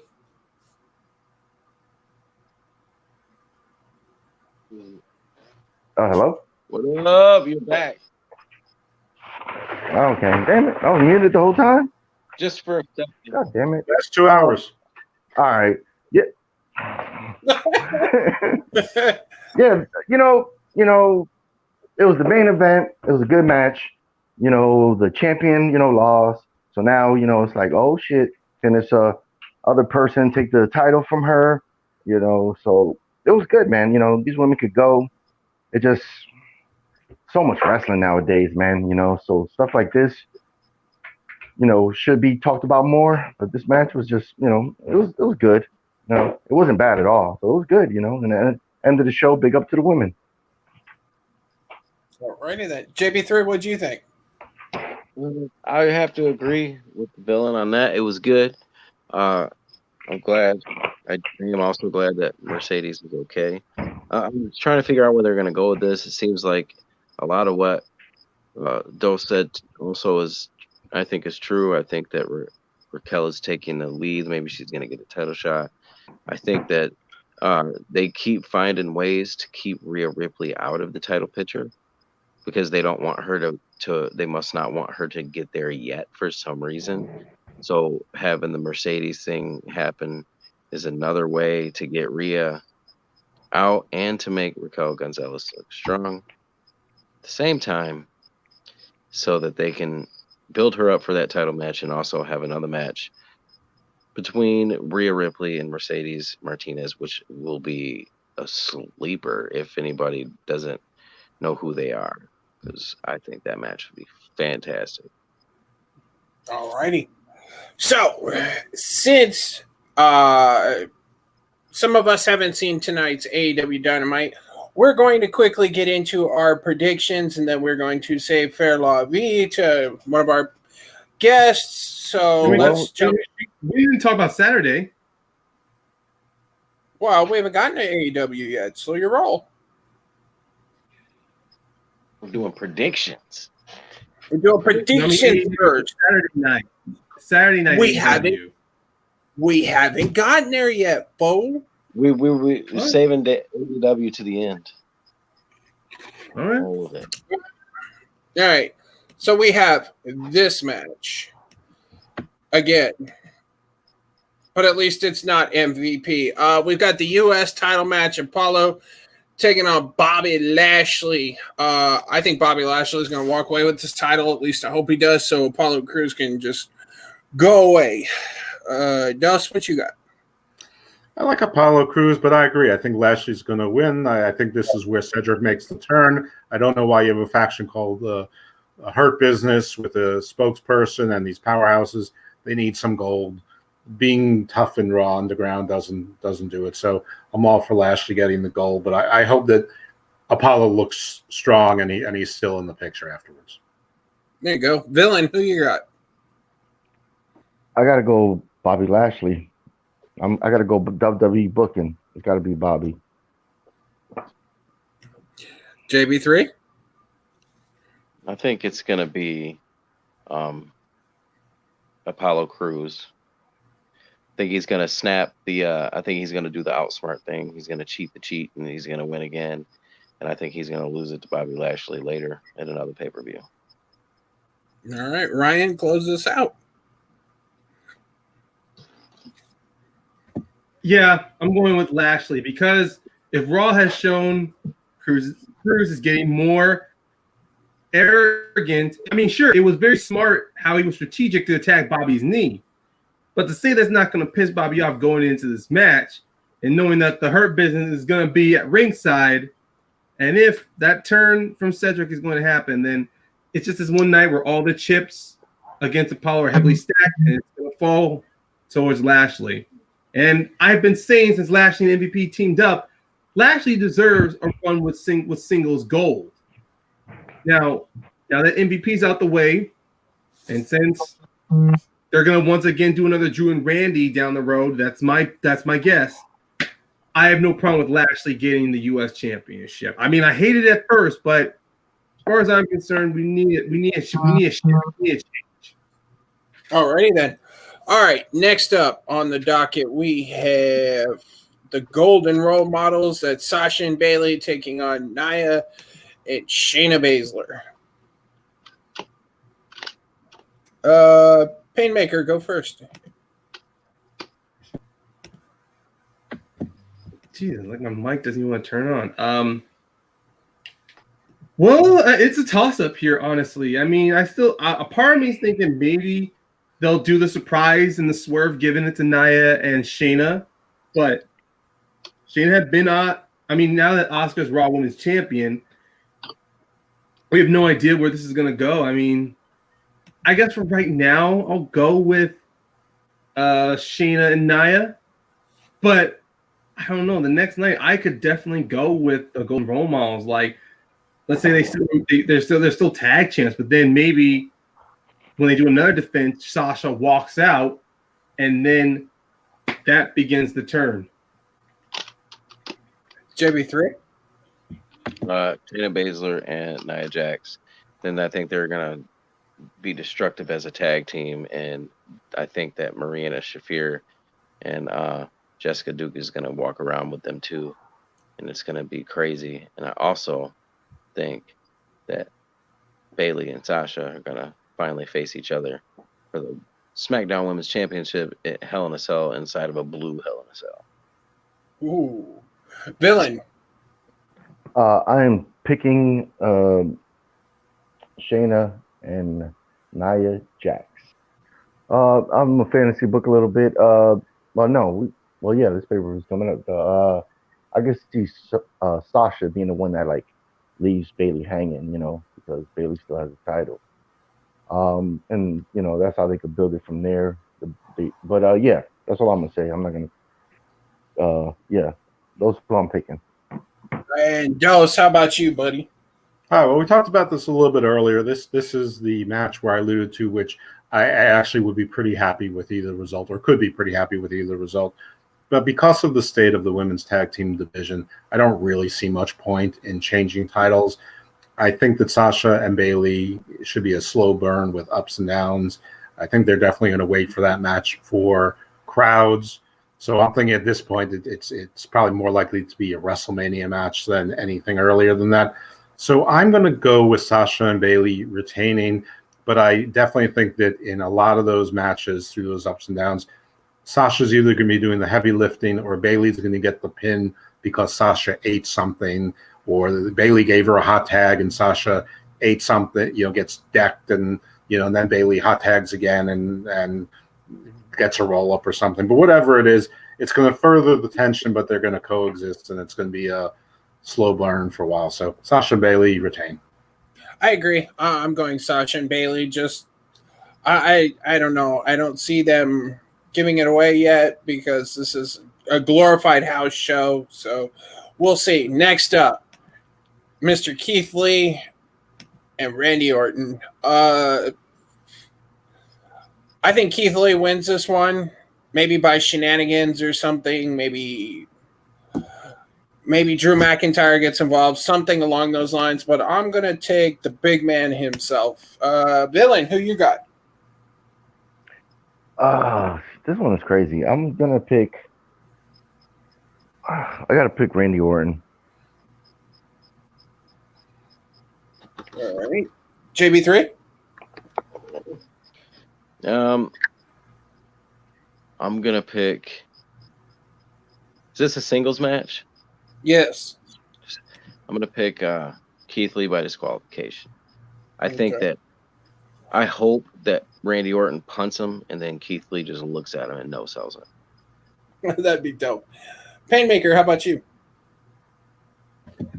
Yeah, Keith Lee as well. I mean, I would love to see that where Randy Orton goes for that punt, and then, you know, there's a nice camera shot in the turnbuckle where Randy Orton just looks satisfied, and then all of a sudden you just see Keith Lee standing up behind him, recreating that NXT thing of him just popping up, just slowly standing up, looking mean mug next to a guy smaller than him. But I'm gonna go for Keith Lee on this.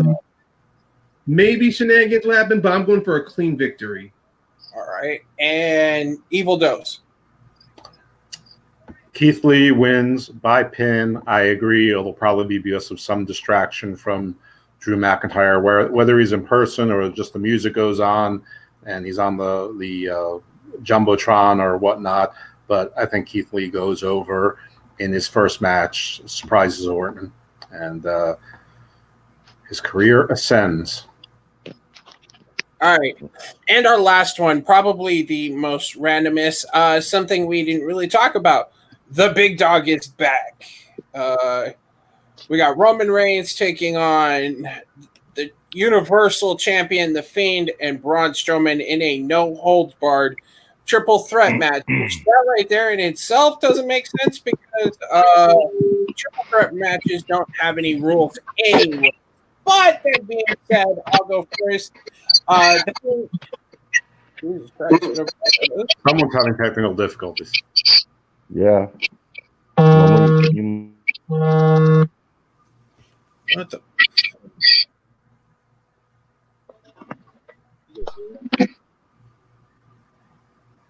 That was weird. Oh, that was probably me. My phone got hot and I was using the fan. Oh, okay. Now, needless to say, the Fiend is gonna. Yeah, it's that. The Fiend is gonna pin Braun Strowman. He'll win. It'll set up later down the line Roman versus the Fiend. Villain. Nah, man. Roman Reigns back to clap them cheeks, bro. This motherfucker's gonna be at that pay-per-view. This is gonna be a no-holds-barred anything match, and if they go back and study their fucking history when this shit was cool, they could have fun with this match. You know, Braun destroying fucking sets, you know, trying to fall on Roman Reigns. You know, you could have the Fiend doing boogeyman shit, but yeah, Roman Reigns winning this shit, man. He's not coming back to take a pin. He's coming back, clap them cheeks, and become the big dog again. It's his yard. Dose. I hate this match. Braun does not deserve a rematch. He lost clean in the middle of the ring. Roman Reigns doesn't deserve a title match just for coming in and clobbering people from behind. He should start over. That said, you didn't ask me about that. You asked me what my pick is going to be. A week ago, I said that this is not a face or heel turn. This is a reunion. I'm going to stick with that. I'm not sure if it's happening at Payback or not. But I think the whole thing with Alexa Bliss being angry that she was left off is bullshit. I think it's part of the story. I think that Alexa Bliss somehow gets involved, either distracts Braun so that the Fiend gets the win there, or whatever it is. She's going to be the tie that binds them, that they're back to being a mini Wyatt family again of some sorts in a different form. But I think the Fiend retains. Who he pins doesn't really matter, but whatever it is, Braun is going to either join the Fiend or more likely be confused about how he feels and where he stands because of Alexa. Right on. JB3, how about you? I want to predict that I think Roman Reigns is going to have a new nickname. I don't think he's going to call him the Big Dog when he comes out. I think they're going to call him the Spine Splitter. Because he's going to come back clapping cheeks. Roman Reigns. He was going to win it before, and now he's back. He's coming to get it. He's going to do what his shirt said. He's going to come in there. He's going to wreck everybody, and he's going to leave. The only difference is he's going to have the Universal Championship over his shoulder, looking backwards like a badass. Hopefully with new gear and new music. And JB3. And Paynemaker. Okay. I'm going with the Fiend. Roman's not getting the title. And that doesn't mean he's going to get pinned or submitted. It's clear Braun is there because Roman's going to come in. He's going to wreck people. But the problem is that he's going to be so carried away over being a badass, being someone who just beats people up. He's going to forget about the Fiend for 1 second, get thrown out the ring, and then the Fiend takes that pin for the victory. And I do think Alexa's going to play a factor. That's it. Alrighty then. And we'll move on, and we'll jump back in time to Saturday night. We had Saturday Night Dynamite. Starting the night off, we had FTR, Cash Wheeler, and Dax Harwood with Tully Blanchard sporting an FTR jacket at ringside, taking on Private Party. This was the match. I mean, that's pretty much. Yeah, I mean, we've been here. I thought we were just gonna talk about the main event, you know. All right. I mean, we're gonna go through the whole card. I figured we'd jump at a couple of them. There's a couple things, but You want to just do like rapid fire on it and sort of do both? yeah, just kind of quickly. We don't have to go into a lot of detail. Agree. It was a match, right? Team won. Yep. Villain, what'd you think? Same. JB3? Yeah. Yeah. All right. Ryan? I was hoping for some more back and forth there, but it's clear that Private Party, they still need a lot more work, unfortunately. And this was just another story element for FTR. I mean, I like the afterwards where Hangman, confronts them from what they did to the Rock and Roll Express, adds another layer to FTR, and with Tully Blanchard on the corner, creating like a dynamic between, is this going to test their friendship with Hangman, or is it kind of like teasing Hangman with split from Kenny? You know, I pretty much like the aftermath, not the match itself. All right. JB3? You already went to me. I thought so, but I figured. Okay. Next up, something I really want to talk about. Lucha Brothers and Butcher and the Blade took on Jurassic Express with the Natural Nightmares. The match was a match. It's what happened afterward I really want to talk about. Eddie Kingston came out. You know, they were starting to fight and shit. Eddie Kingston came out, slapped them all around, and basically announced that they're basically creating a new faction. I kind of like it. I don't care. Evil Dust, what did you think about Eddie Kingston, new faction, Lucha Brothers, Butcher and Blade? I like Eddie Kingston. I liked how he looked at the crowd and he did the wink and the wry smile. Obviously, he's scheming something. I don't know what it is. I like that. I don't quite understand the purpose of a faction of two tag teams. It's saying you're supposed to be tag team champions. You're supposed to be tag team champions. Well, it's the same goal, so I don't get it. It's like the Four Horsemen. Someone was world champion, tag champion. Someone was the TV champion or the U.S. champion or whatever, or the national heavyweight champion, whatever it was. So I don't get that. So obviously this is not long for this world, but it's interesting. I mean, you know, I like that the Butcher and Blade are being put into something, and I like that the Lucha Brothers are involved in something. I don't know why Dustin and QT Marshall need to be on my screen all the time. Let them be trainers, but yeah, but Kingston. I mean, the promo was good, and his facial expressions at the end were priceless. JB3, go ahead, brother. All right, I can help you. I know I know why they did that. The reason, it's also the reason for the wink to the crowd. Two tag teams is because obviously, he's going to pick the best one, and when the time is right to strike, he's going to turn on one tag team and go with the winning tag team that he wants to stay with. I think that's what the wink is. Like, I'm going to get the best one out of these two. You just wait. Someone's going to get smacked around. Them cheeks clapped. So you liked it? So you like that idea? I like, yeah. I mean, yeah. Alrighty then. Paynemaker. I like this intrigue, and I do admit his wry smile and wink to the audience. I mean, he is definitely scheming something, and it could be to where he's trying to pair himself up with the toughest tag team. So he's forming this little mini stable to see which one he wants to work with. I won't be surprised maybe until next month if like he's gonna drop one of those teams. So then he's gonna permanently work with the others. Like I don't know, he drops Butcher and the Blade, he's gonna be with Lucha Bros, or he's gonna drop Lucha Bros and work with Butcher and the Blade, or it's just a tease for a new tag team that's gonna show up that Eddie Kingston was actually behind. Yeah, sure. Villa, what do you think? I thought this was trash because the sad reality, hit me during the segment, and that reality is that we're not going to see Pac for a while, and that's what I took out of this segment.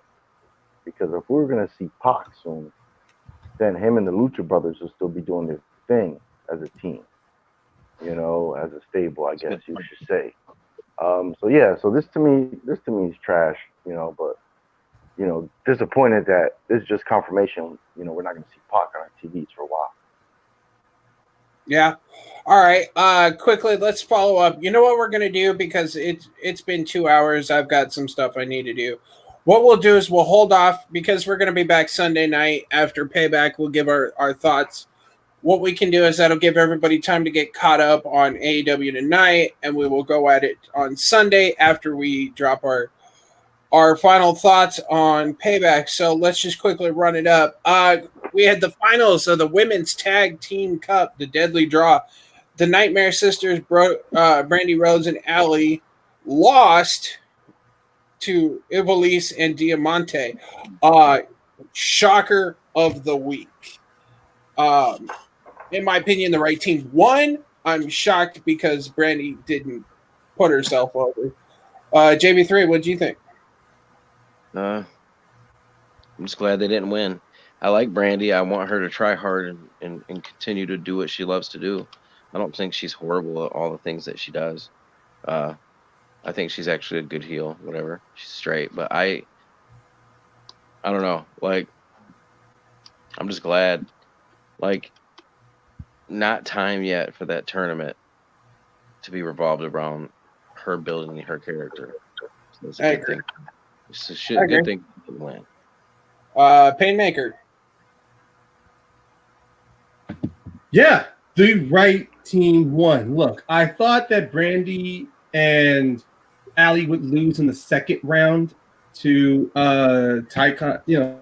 I thought they would lose in the second round to Big Swole and Little Swole, but it was clear that wasn't going to happen. So it kept saying to me, they need to lose because, no offense, nothing personal against Brandy or Allie. It's just they are not the right pair to want to start building a women's tag team around. They got the ball rolling. It was perfect. But Ivelisse and Diamante, it looked like they were much better. And at the same time, they have the combined ring experience. And also, they have the same badass quality about both of them. And they're no nonsense. So it was great to have these two win. All righty. Dallas, how about you?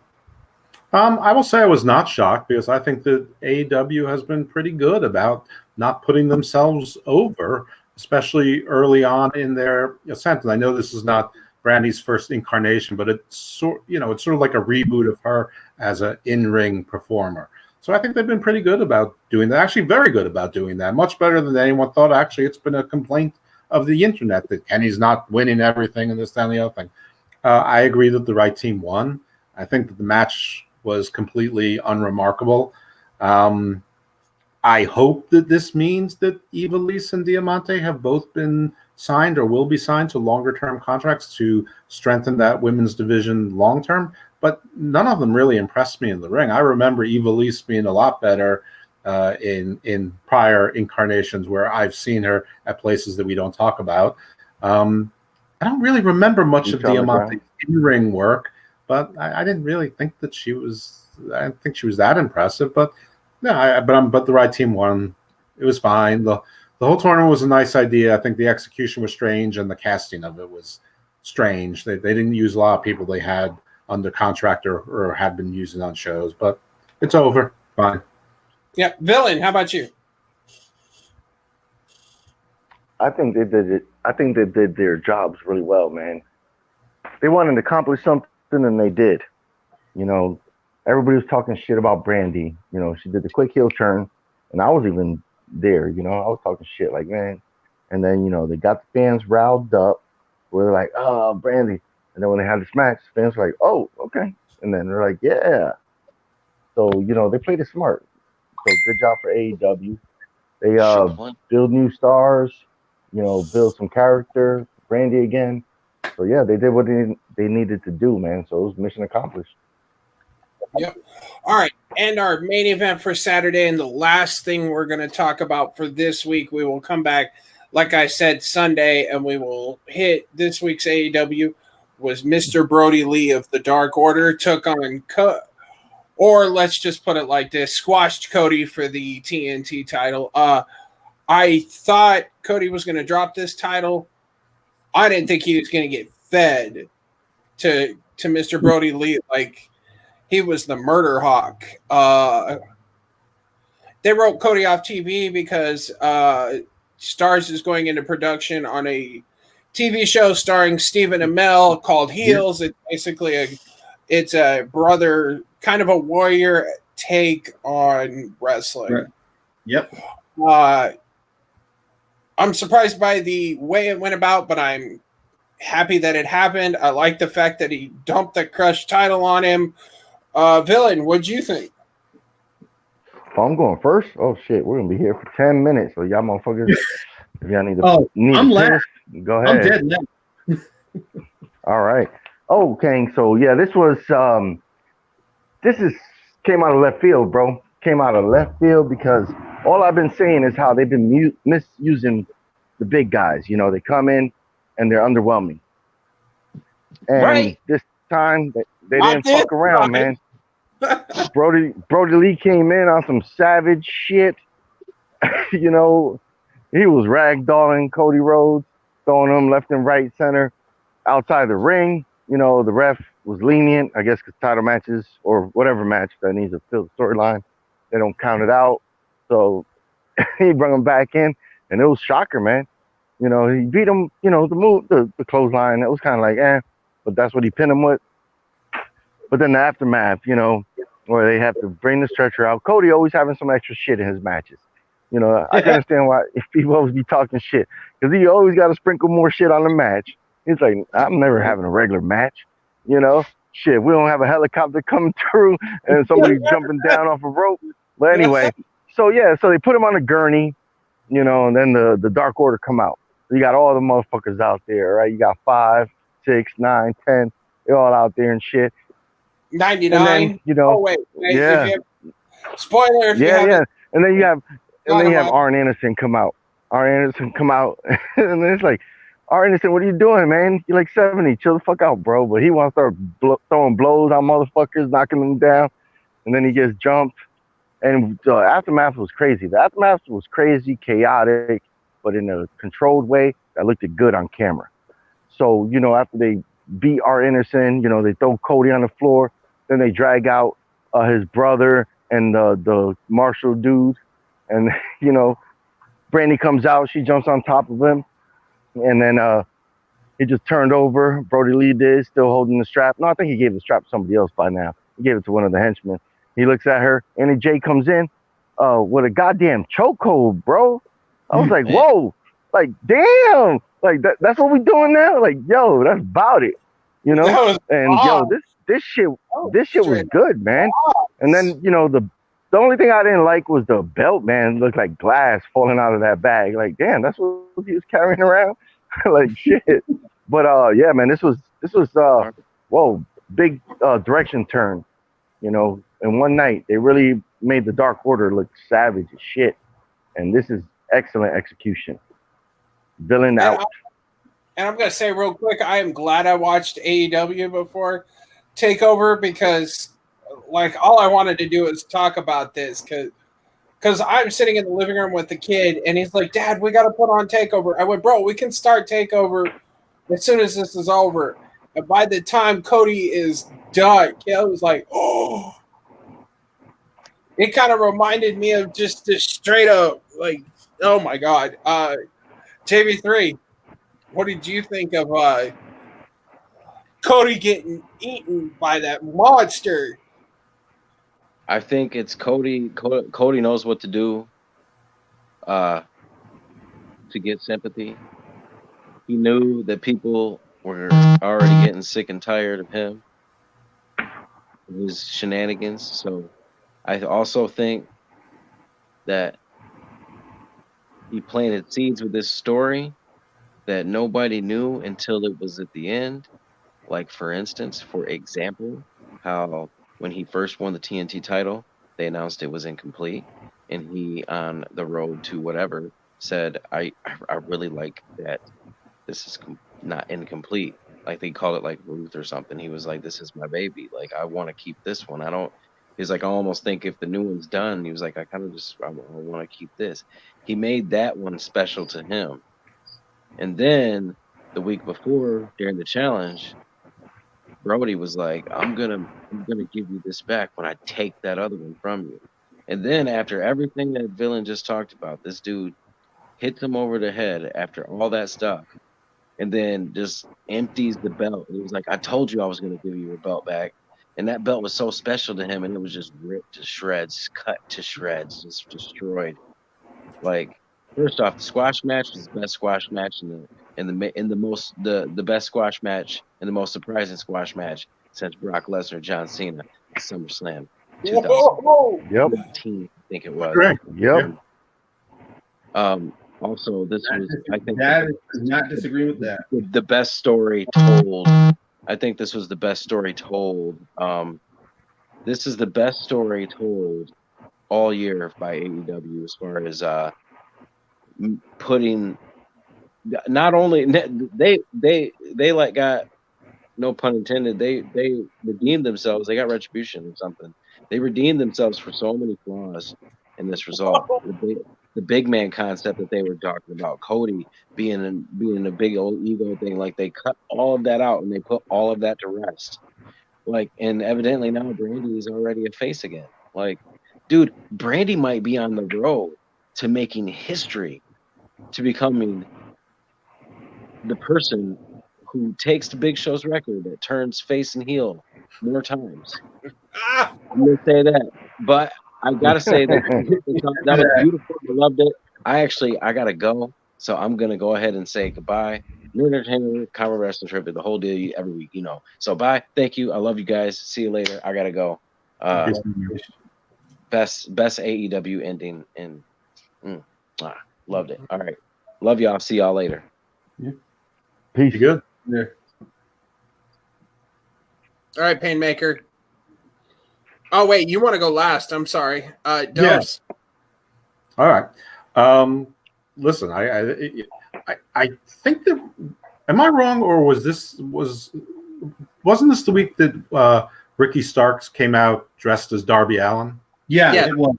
I mean, that was a great segment. That was really, really smart and really clever. But back to the thing that I just wanted to make sure I wasn't going crazy, but I didn't want to skip over it. I wasn't sure. Like I meant to look that up because that's got some story to it. And and I have mixed feelings about this. I'm not even sure if it's long term or not, but it sort of seemed like Brian Cage was almost his henchman as opposed to being the lead dog there. And again, I'm not sure if that's the case or whatever, but I thought that was a really good segment, and that was really smart. I thought Taz set it up well, and I think it looked really good. In any event, back to the segment we're talking about. Yeah, I think this was one of the biggest shocks of the year in wrestling. I think it was done excellently. This sort of pains me to say, but not really. But I think that AEW Dynamite was better than TakeOver by a wide margin.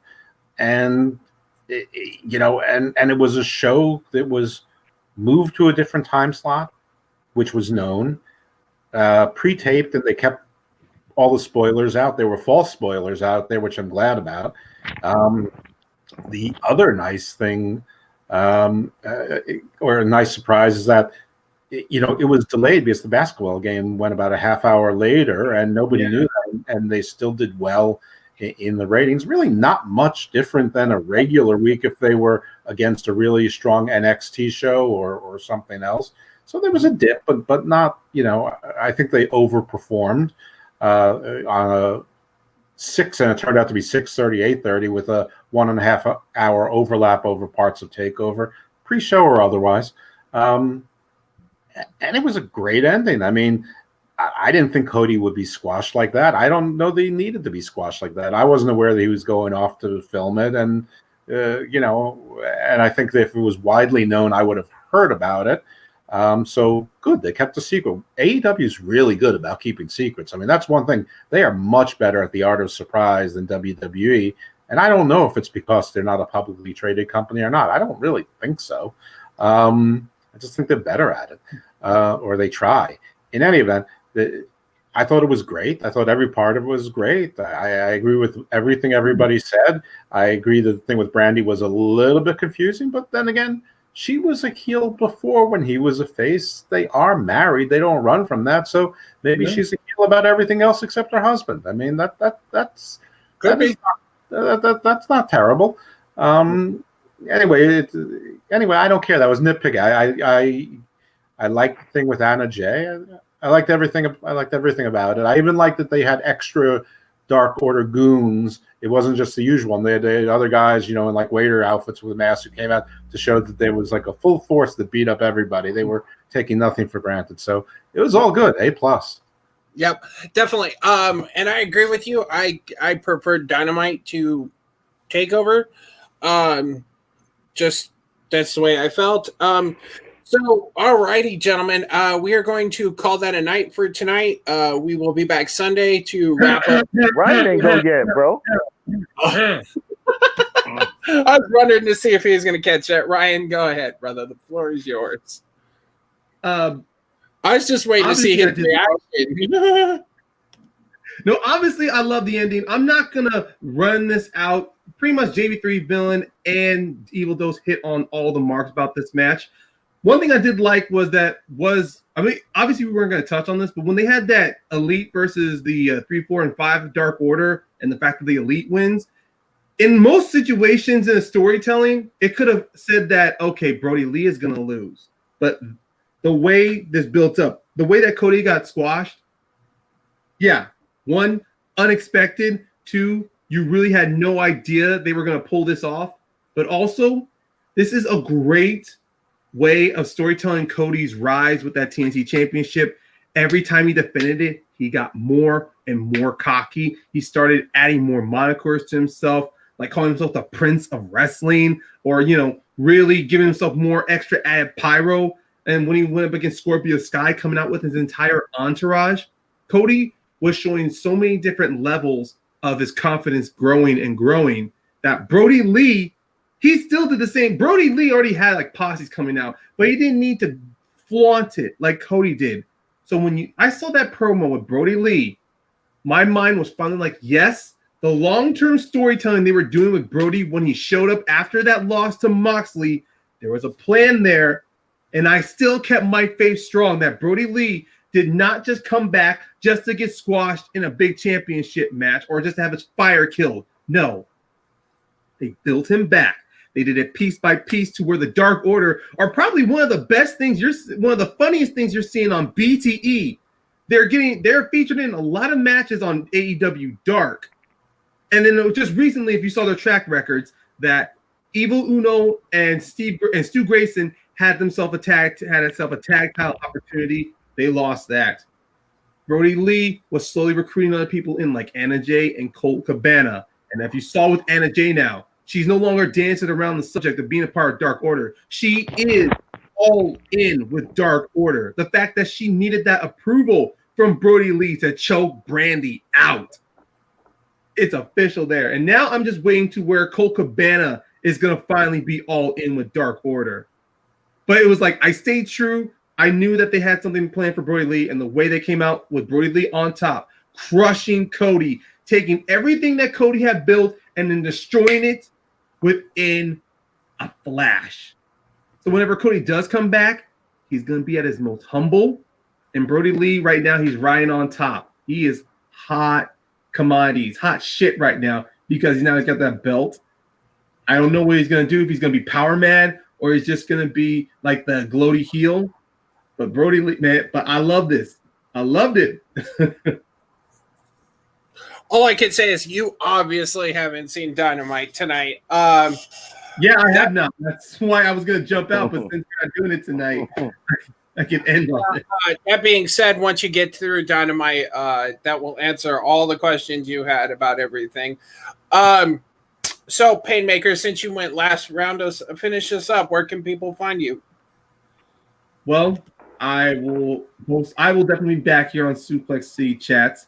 Maybe definitely to talk about what happened this week with Dynamite and with SmackDown. Also, man, can't wait to share my thoughts on the pay-per-view. Other than that, people, you can guys follow me on Twitter, Caramel Payne. You can also go on to TMG Trivia, where I have helped set up a division in the trivia called Franchise Wars, where we're mainly just doing mini tournaments. I'm going to be teasing up the next tournament that's coming out soon once Star Wars is wrapped up. Just keep your eyes and your ears open. All righty. And Mr. Dose, where can people find you? You can find me right here on Thursday nights, right around 10 o'clock Eastern Standard with the Suplex City chat family, and we'll be talking wrestling like we did tonight. I have my podcast, Garden of Doom, not wrestling related typically, but a lot of eclectic and fun topics, so check that out wherever you find your podcasts, Apple Podcasts, Spreaker, Spotify, iHeart, etc. 5 formal episodes of Garden of Doom and a 2-part wrestling, sort of we call a mini swamp with me and Kevin Castle from the Don Tony Kevin Castle show. You can also find me this week on Drew Yarry's show. He had me as a co-host, but really a guest. It's his show. So that was pretty cool, and hopefully that turns out well. I haven't heard it yet because we just did it tonight before this.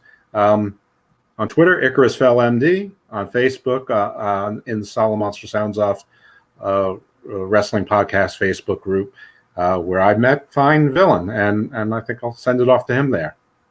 There you go. Villain, lay it out. Well, of course, you can find me Thursday nights here on Suplex City talking wrestling. And then you can find me on Facebook at Jack of All Trivia. That's a trivia league, basically. And, of course, you can find me on YouTube at Jack of All Trivia. Alrighty, and you can find me here, as always, hosting Suplex City Chats.